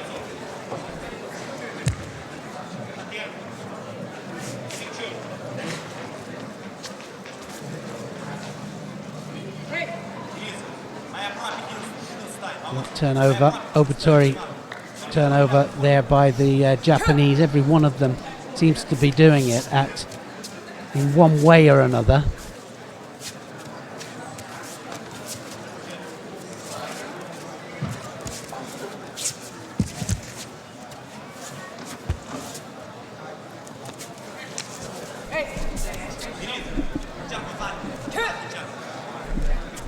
There is a school of coaching in Japan where there's just a certain amount of head nodding, and this particular coach is from that school. No shouting, no screaming, just a little bit of head nodding from time to time. Yes, you're doing the right thing, type thing. Just wondering what happens when Kido does something that's wrong. Not right. It's just they get the baton out, they get the stick out then. You're not allowed to say that now, are you? You didn't. Yeah, I never heard it. No. Never heard it. 2 minutes gone. Kido leads over Viru of Moldova. Secret coaching going on there. Can't even lip read. Well, he's going left to right, isn't he, here, Viru? So he's not going to give up on this, that's for sure. Just over halfway. Dive towards the edge of the area there.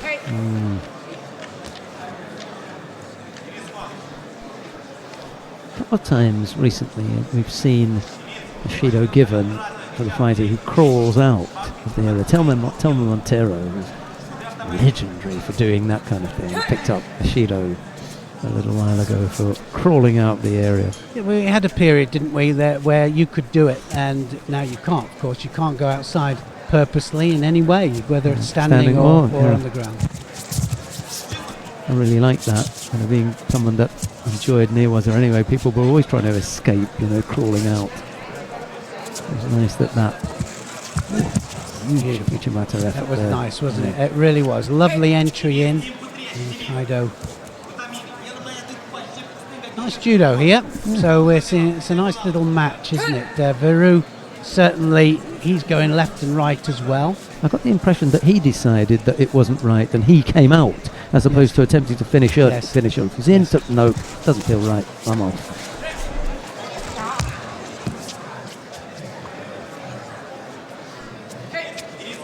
Minute left to go. Still Osari on the lead. Completely different to the way that Ganbat handled his contest after he'd scored. Kido's looked as though he's still busy looking for a score. I think he wants to finish it, and I think that's you were saying that about the Japanese. The one thing that they'll always do, that's why they get caught. If they do get caught, they get caught big, because they're always looking for the ippon. Just like a boxer, two boxers together, if they're both looking for the knockout, normally it happens one way or the other. You leave yourself open. That's why we have open fights and closed fights. Both of these, though, trying to score. Kido very cleverly offering up some forward movement whilst closing down in the arms. So Vero really hasn't got much of a hope there. 13 seconds left to go. He really has managed this well, I think. Yeah, just did enough, didn't he, Kido? Maybe not quite clever enough for Turbat and Setsu, and she gives him a penalty, but he'll pick up a score there, yeah. And it's all over, 4 seconds from the end. A second score wins it. He ran on to it, Veru, didn't he? But he needed to go forwards. He had to take the chance, and that's what happens sometimes, especially somebody who can drop, who has a technique. And in the end, Kido of Japan drops right the way underneath and gets the second score.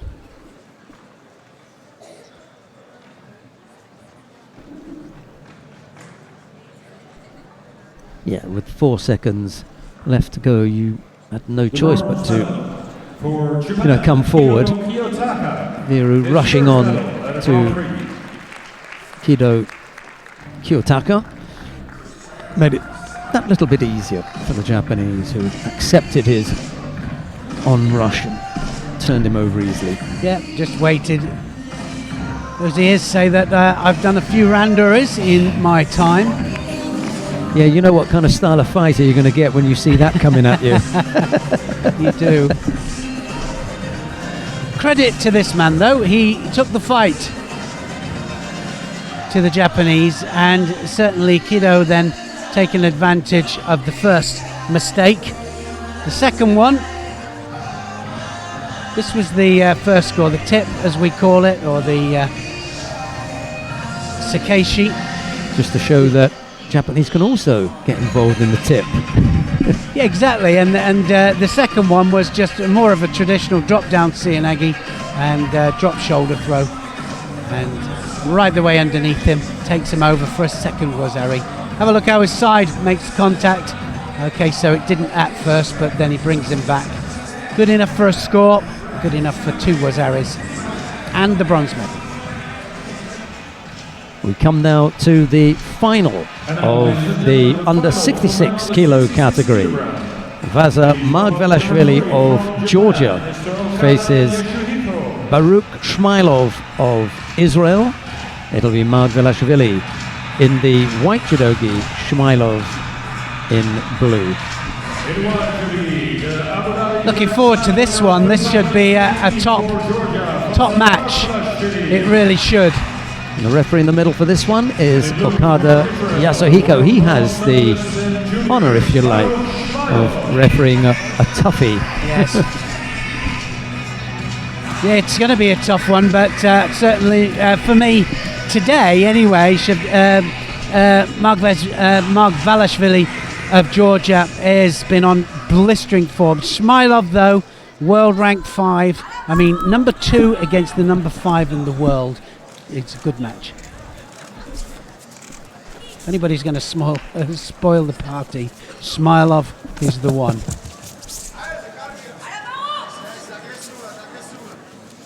Yeah, there's something about Smilov that I really like. He is gutsy, I mean, hard as nails, absolutely hard as nails. Takes chances as well. Anyone that goes for the big ippons is taking chances, and that was huge, wasn't it? Right the way underneath there, and you're going upwards and upwards. Didn't manage to get the turn on this occasion here, Margvelashvili. That had the little look of a ride at the fairground for a minute. Ooh, yeah, there we go.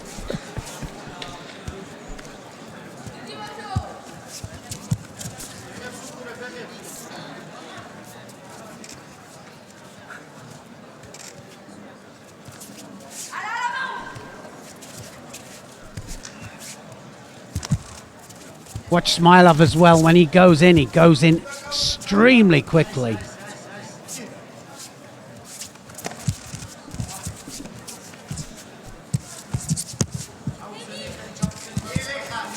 Look how strong they are on the grips here. So important to these two, because if one of them gets 2 hands on, they're going to go in.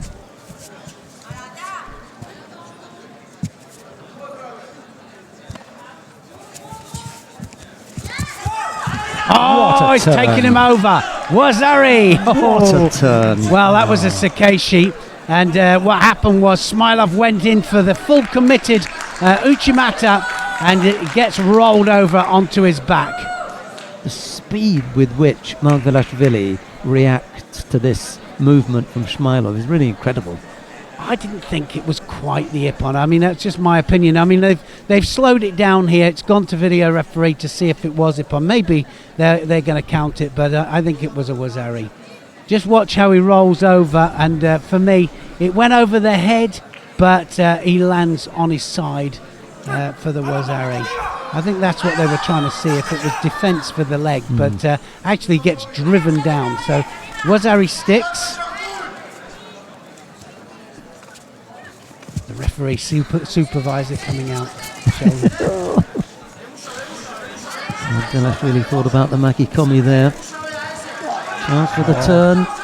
Now then, that's in. That's yes. on. Can he actually wrap it up? He had the arm there, didn't he, as well?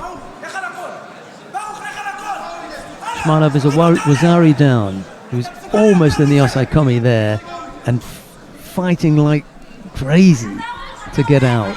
He just, never say die, does he, Smilov? Well, I mean, he's been head and shoulders above anybody, hasn't he, Margvelashvili, today? Yes. And he's fighting number 5 in the world here, and he's doing a great job, he really is. And so far, Smilov hasn't been able to get close to him. He's just looked in danger every time he's attacked. And that Tamanagi there, straight onto the arm. Can he straighten it out? And Smilov must be panicking a little bit out there, because every time he twitches, Margvelashvili is on the end of him, trying to throw him for ippon.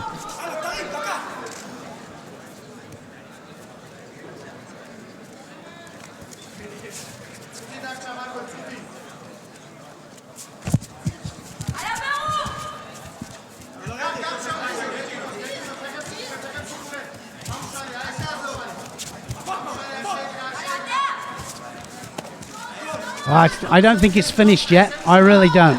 I think that we're still going to see another score. And I know there's only 39 seconds to go there, but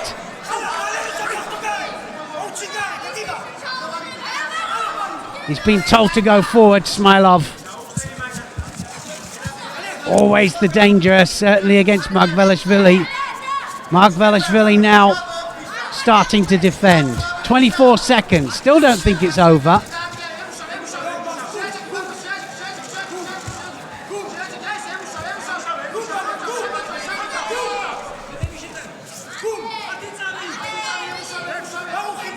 Wow, 9 seconds left on the clock.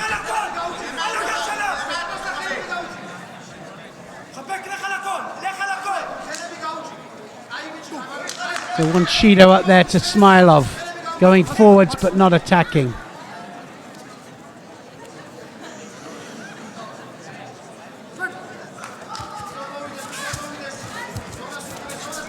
Seconds ticking away, and Margvelashvili has done enough.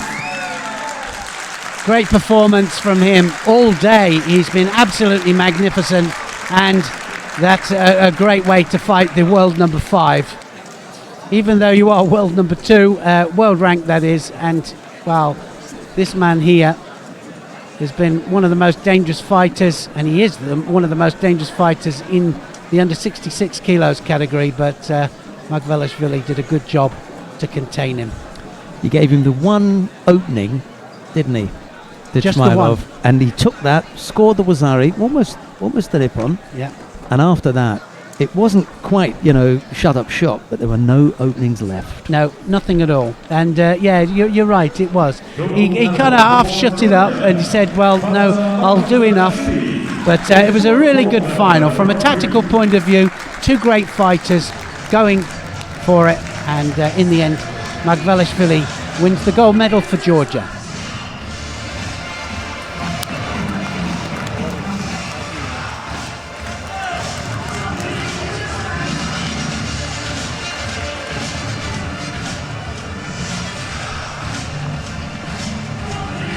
This is the score, and full commitment for the Uchimata, and just gets rolled over. Like you said, Sheldon, just one chance. One chance is all it takes, but beautifully taken. And, we're talking about balance, tipping the balance, and this is what the hands and why the hands are so important. Have a look at the hands, how they drive and they control his opponent right the way over here.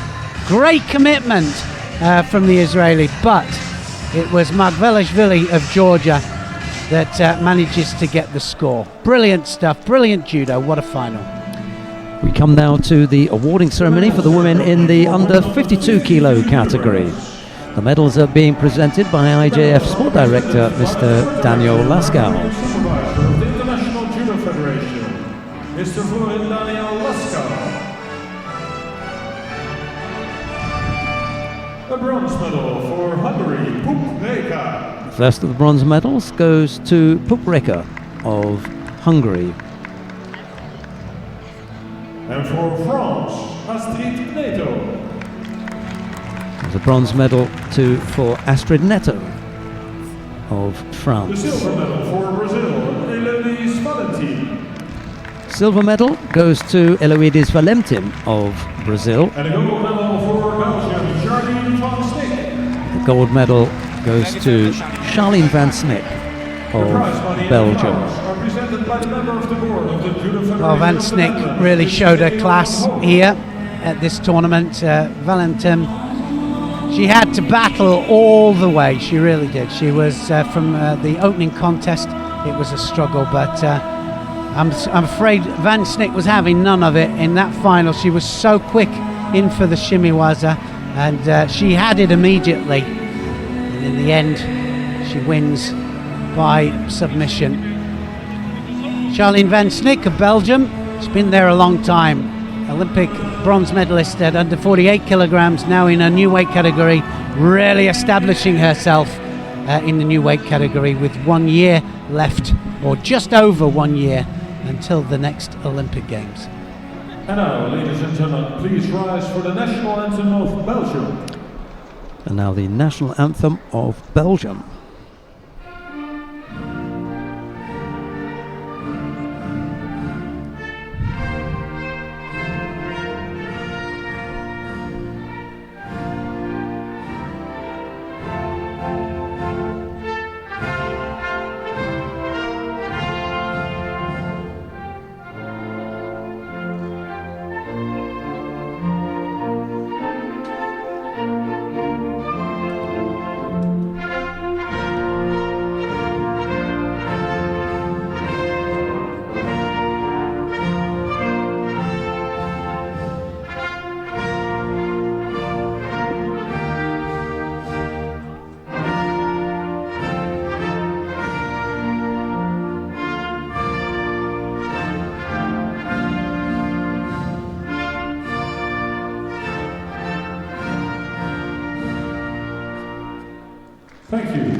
And now it's time for the family picture with the athletes and the VIPs.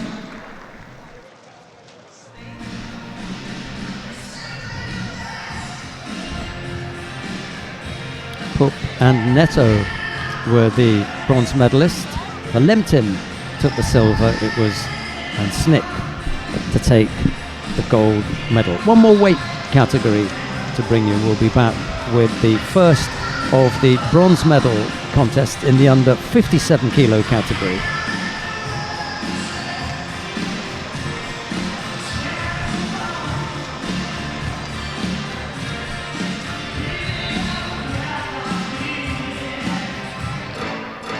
And now, ladies and gentlemen, the final category of the first day of the Hague Grand-Prix. Right, and having seen one Neto win a bronze medal, what's the betting that there won't be another? Priscilla Neto of France faces Anna Borowska of Poland. It'll be Neto in the white judogi, Borowska in blue, and the referee in the middle for this one is Everardo Garcia of Mexico. Well, Priscilla Neto has moved up to the under 57 kilos category, just to leave, I think, the lower weight category for her sister. Sister already has a medal, so she'll be looking at that, but Borowska of Poland will have something to say about that, but both pushing for the medal. Borowska has a few medals in the Grand-Prix Grand Slams, and the Polish girls doing very well in the lighter weight categories. There's a real battle going on in the Polish team for that under 57 kilo category spot. Borowska is one of them. Julia Kowalczyk is another. Aletta Podolak, who went to the last game, she's still in there. I think there's another as well. That's what I'm saying. You know, there's a lot of them, isn't there? They're all together there. Everybody's starting to really perform, and they're under pressure. And they don't like it, you know, when you put them under pressure like that, but it certainly gets performances up.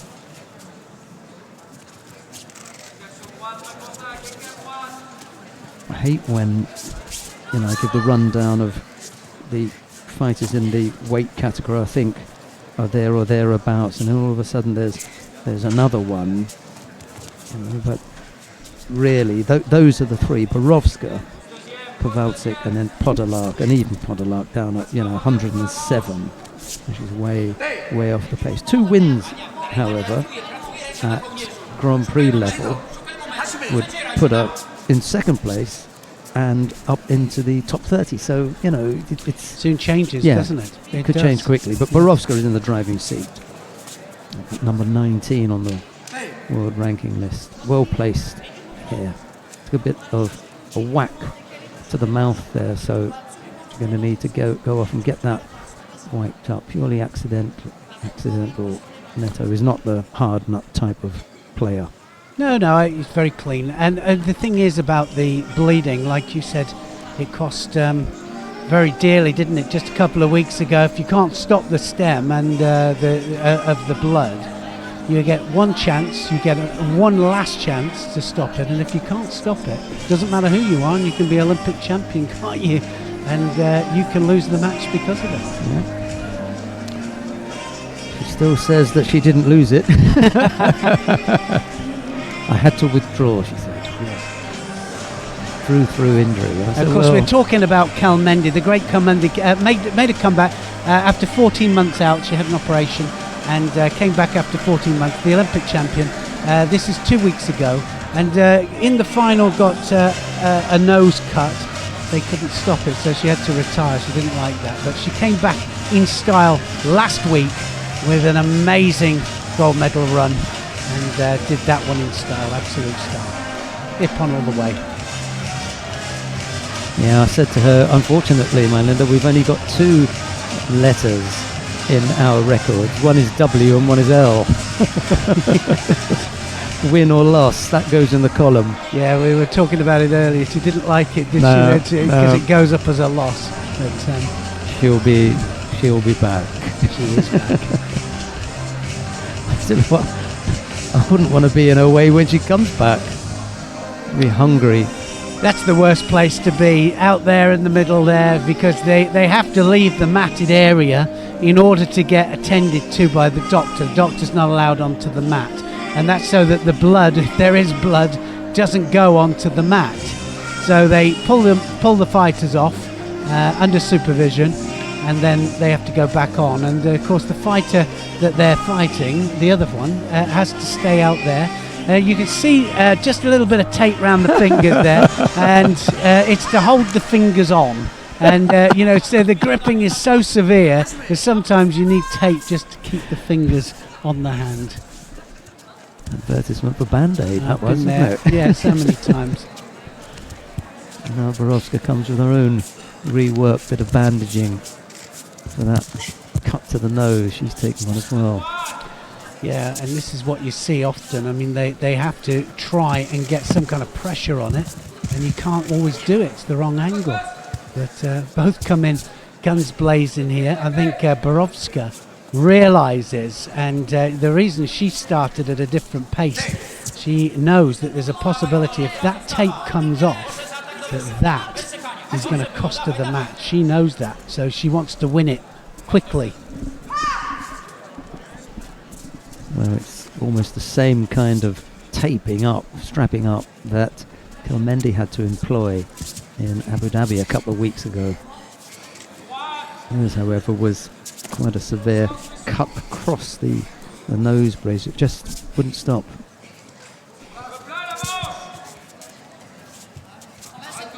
Well, after the second taping, we always call the second taping the mummy taping. That's what it is, yeah, they have to wrap it round.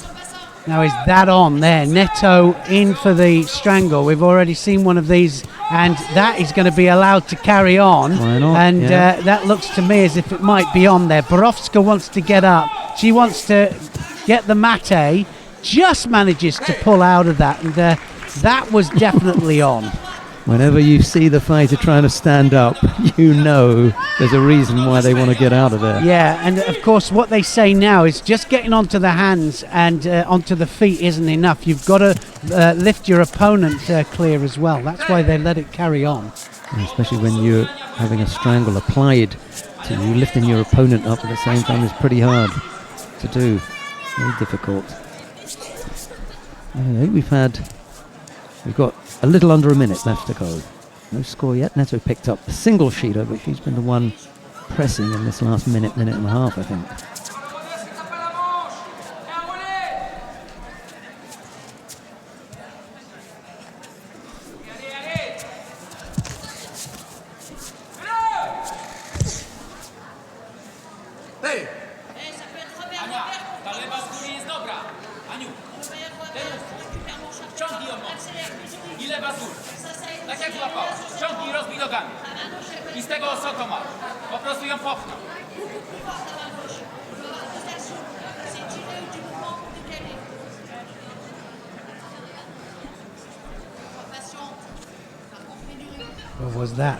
Was that off the ground?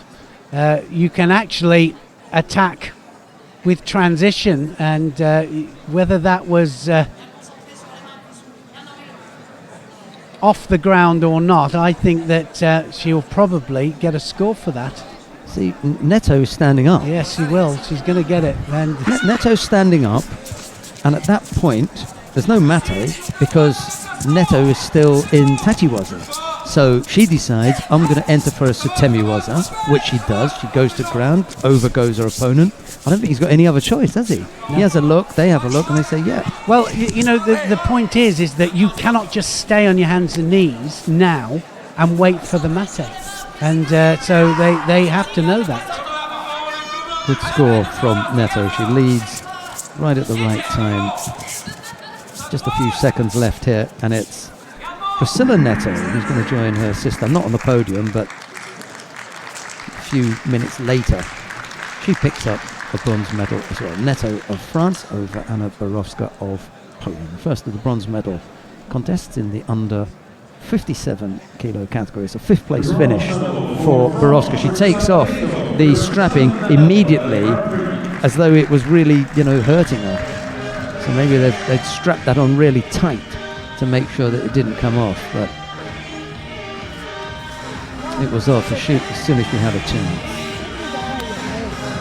Happy times for the French team then, eh? The French do very, very well. It's a nice little tournament for them, isn't it? And like you say, just plugging away there, and not their top fighters, but still doing well.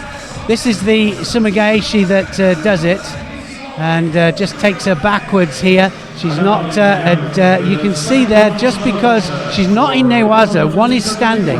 That means that the one standing still able to throw from that situation. So it is not a Newaza situation. Clear for you? Yes, clear for me. Clear. Absolutely clear. Clear for me. Yeah, clear. Just a few people struggling with that idea. They struggle because they think that that's Newaza, but it's not. If one is standing and still able to throw, it is still standing. I go with that. We come to the second of the bronze medal contests now. Mina Lieber of Belgium faces Miriam Roper of Panama. It'll be Lieber in the white judogi, Roper in blue. The referee in the middle for this one is Mathieu Bataille of France. Well, Roper certainly enjoying a second stab, isn't she, really, of success with Panama, formerly of Germany, of course, but now representing Panama. Here she is. And watch out for the opening seconds here, because this is where she scores a lot of her contests, quick wins. If not, then she'll grind it out. But certainly, Lieber of Belgium will have to be careful for the opening second. Lieber in white, Roper of Panama in blue. Watch for the Kosoto.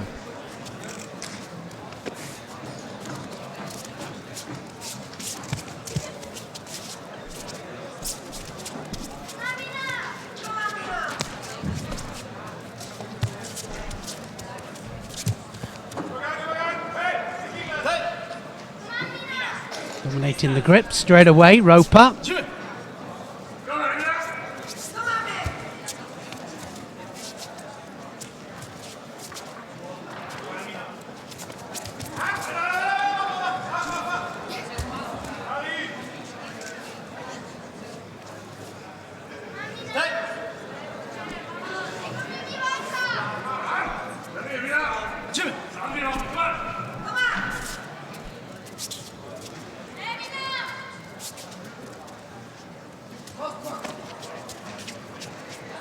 Sheldon was saying earlier about the hand movements of Roper. There's the Kosoto. It's sort of mesmerising, isn't it? Yeah, it was just Karate Kid came to mind, didn't it? It did. Just a little habit that I suppose Roper has picked up over a period of time, and then probably become a little bit more pronounced than it was originally. She looks to me as if she's a little bit injured, Roper. She had a little grimace on her face a couple of times when she's gone down to the ground. And she's definitely nursing something. Bushido picked up by Lieber. Plenty of time left to go, 2.5 minutes. And the fighters look as though they've settled now, and Roper hasn't quite had the chance for the big Kosoto Gaki yet. And quite often it just takes a little bit of time just to set up the opportunity.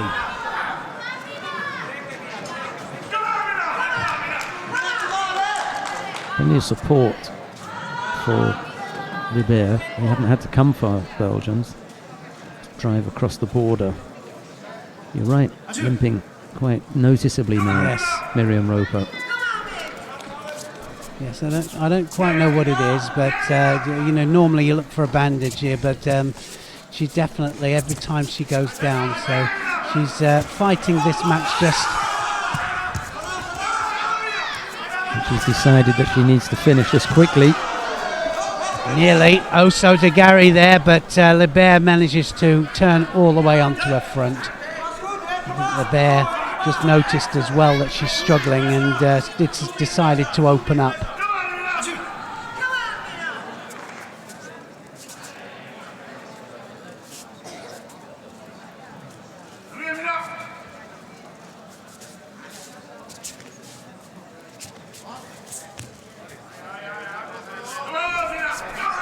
Now she's going to set it up. Now this is the situation. Now she's going to get a Wazari possibly for that. But for me, that's just a little bit too close to the front.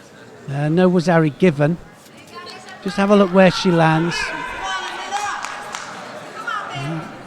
You know, they just might give it. They and I say they, the referee commission might just count that as on the side.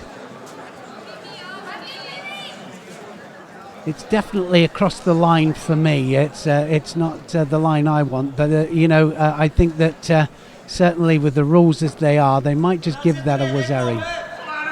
There we go. So good call, Neil. Yeah.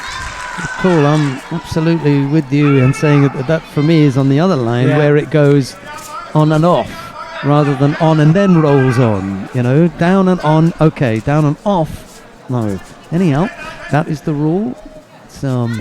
Really well understood by most people rather than accepted by most people, and I think that's going to stay for the duration of the qualification period, and then could be after Tokyo 2020. I hope so. You know, we seem to have the Ippon sorted completely. Oh, that Juji's on. Now then, can she get the submission? She might just get the right angle there, and Lebert just manages to pull out of it. Did she strain something again there in attempting that arm lock? Ah, it's a hamstring. So it is to do with the leg, and I wondered where it was coming from. Now definitely limping here, definitely struggling. 38 seconds to hold on. Doesn't need to do anything really other than close shop. Roper. A little bit more pain as she went to the ground there. 20 odd seconds left to go.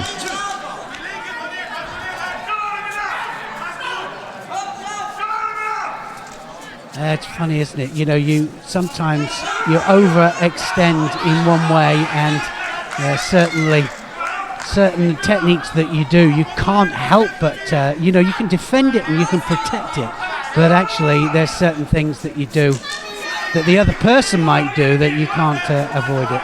11 seconds to go. One more big attack left here from the Belgian. Go for it now. It's going to be a penalty up for Roper for just dropping. Won't matter now. She had to make sure that she got in an attack before Roper could drop. Is that wasted another 3 or 4 seconds? Won't be able to get one in now. That's it, I'm afraid. Just did enough there, Roper, and just held off, definitely carrying that injury from the earlier stages, and I think that she must have got it in an earlier fight. Another medal though for Roper at the highest level, and this second stage of her career. She'll be happy with the medal, I'm sure, but she'll have to get that hamstring sorted. Hopefully, it's not anything serious.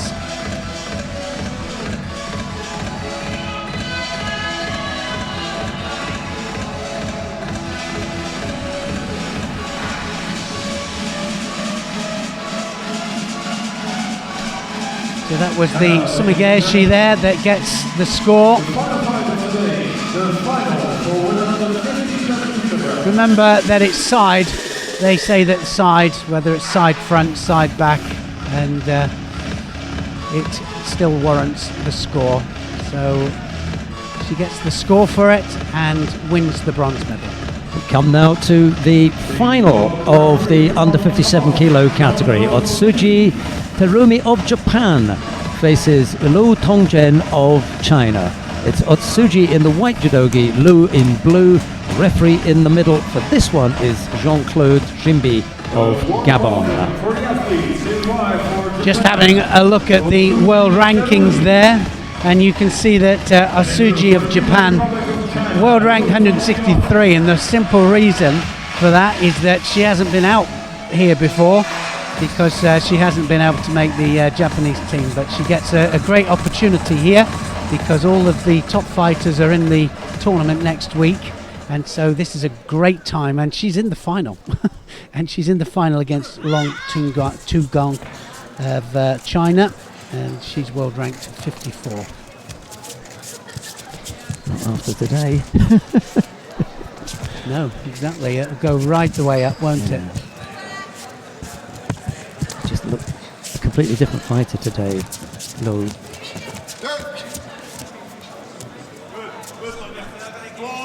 Chatted with Otsuji because she is staying in her hotel. I must have thought, who's this odd chap coming to chat to me in a suit? Who's this, Lou? Otsuji. Oh, right. Lou speaks perfect English. I know her actually quite well, so that would have been a much easier conversation. But I've never seen Otsuji before, but I knew she was, a judo girl. So, and they're always so. Otsuji picks up a penalty for a false attack there, but they're always so respectful. Yeah, of course. I think she was overawed at being recognised as a judoka. Gave it away with this huge Mizuno bag that she was carrying. That's it. No secrets there, darling. So left against right, it's an interesting situation then with left against right. It means that big leg that's forward, you've got to make sure that you step in front of that before you throw the big guns in, because otherwise the tip or the tipping of the balance can happen, and often does.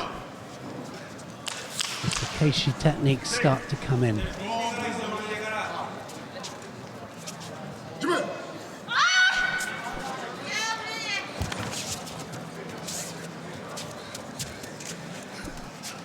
Either one of these fighters winning the gold medal will be the first time. There was a nice Kosoto there. She was almost hooked onto that.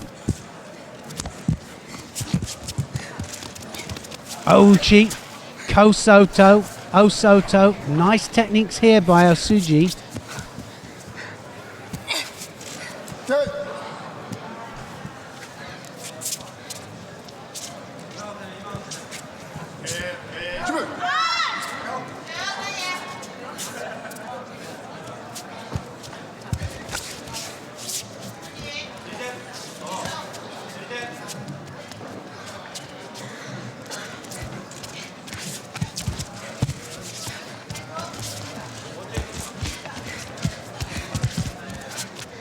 Well, both looking quite lively here in this last final of this first day of competition here in The Hague.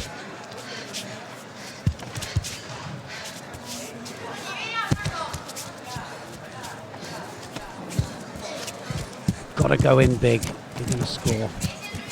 Who's going to take the chance?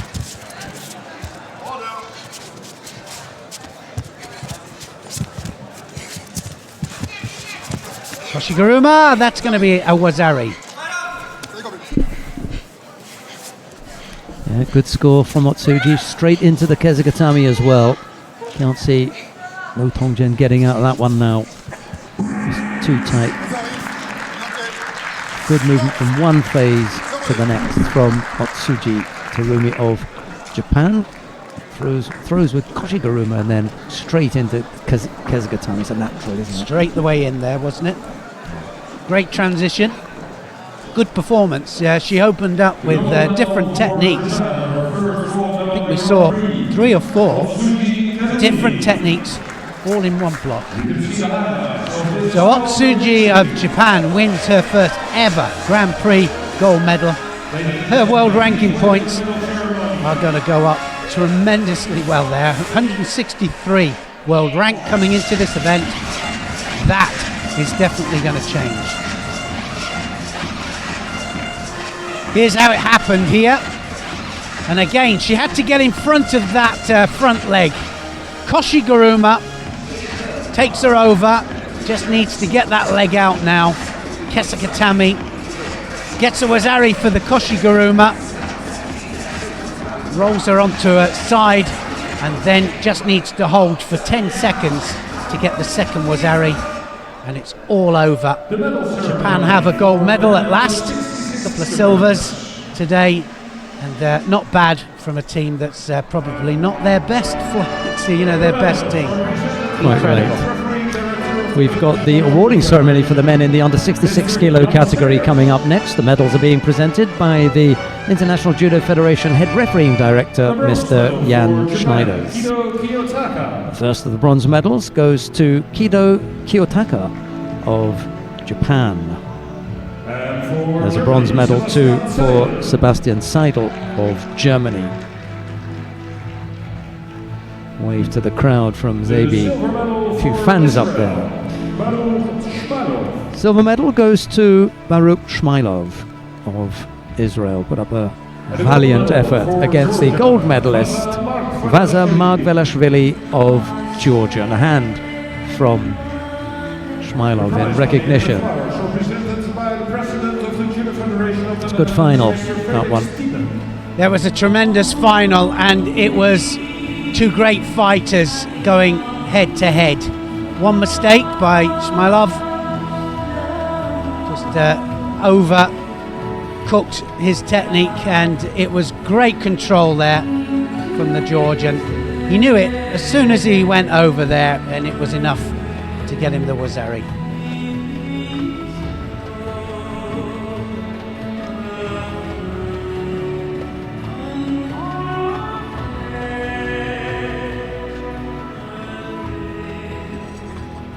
And now, ladies and gentlemen, please rise for the national anthem of Georgia.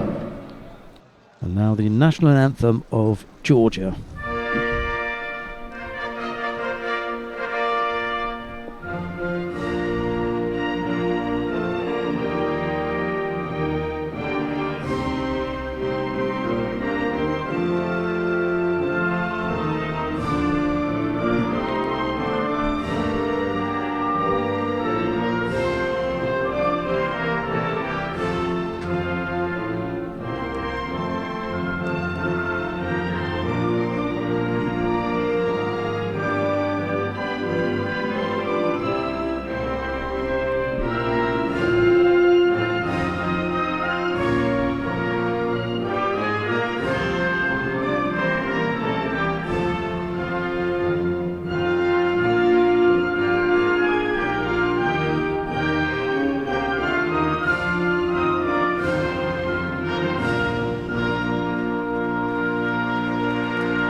Thank you. And now it's time for a family picture with the athletes and the VIPs.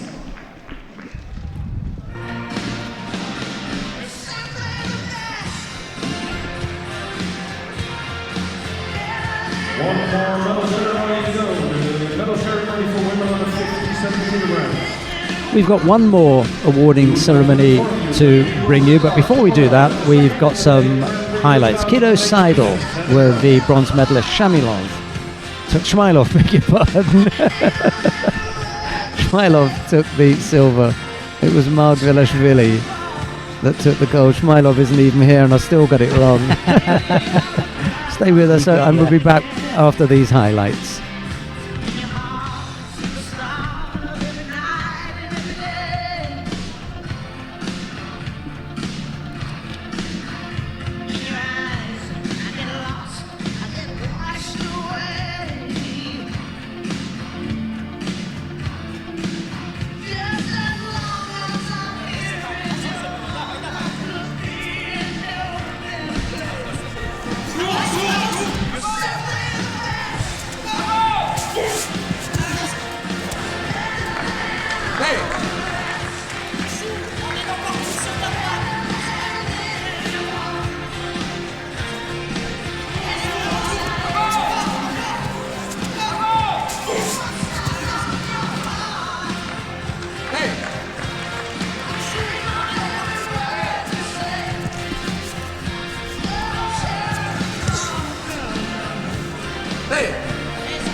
Okay, they've arranged that really quickly. Well, let's have the awarding ceremony for the women in the under 57 kilo category.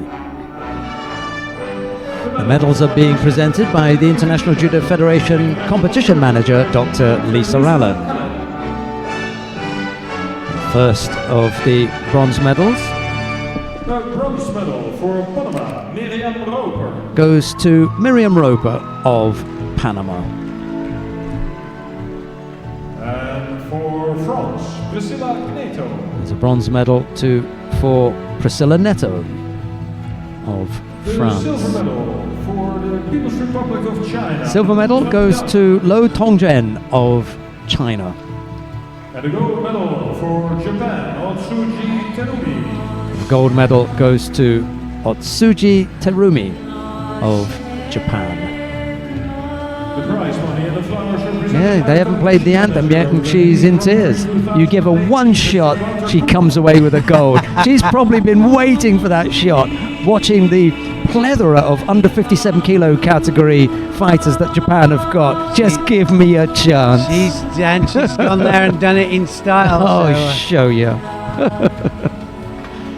What a thing, eh? I wonder what she's going to be like when we do play the national anthem. Yeah.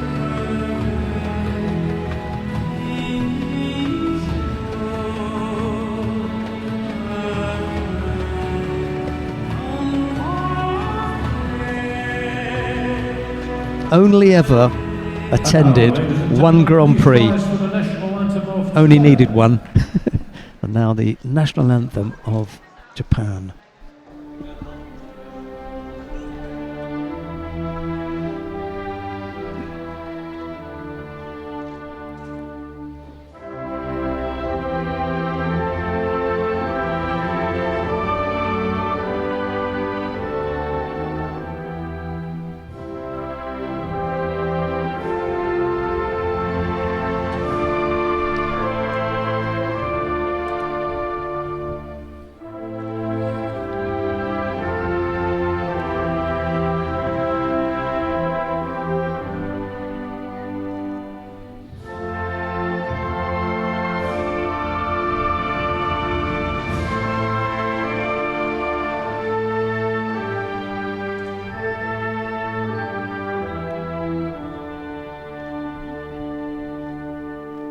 Thank you.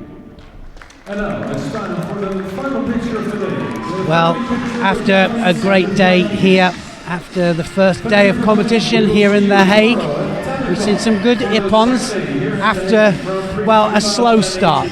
But 5 different gold medals awarded, 5 different countries winning those gold medals. Japan came out on top, 1 gold, 1 silver, 2 bronzes. Mongolia, Belgium, Ukraine and Georgia, they were the gold medalists as well. 5 different countries, 5 weight categories today. What a great international performance. 2 more days of great judo still to come. Join Sheldon and I at the same time tomorrow for more judo action, more ippons. Until then, from both of us, it's goodbye for now.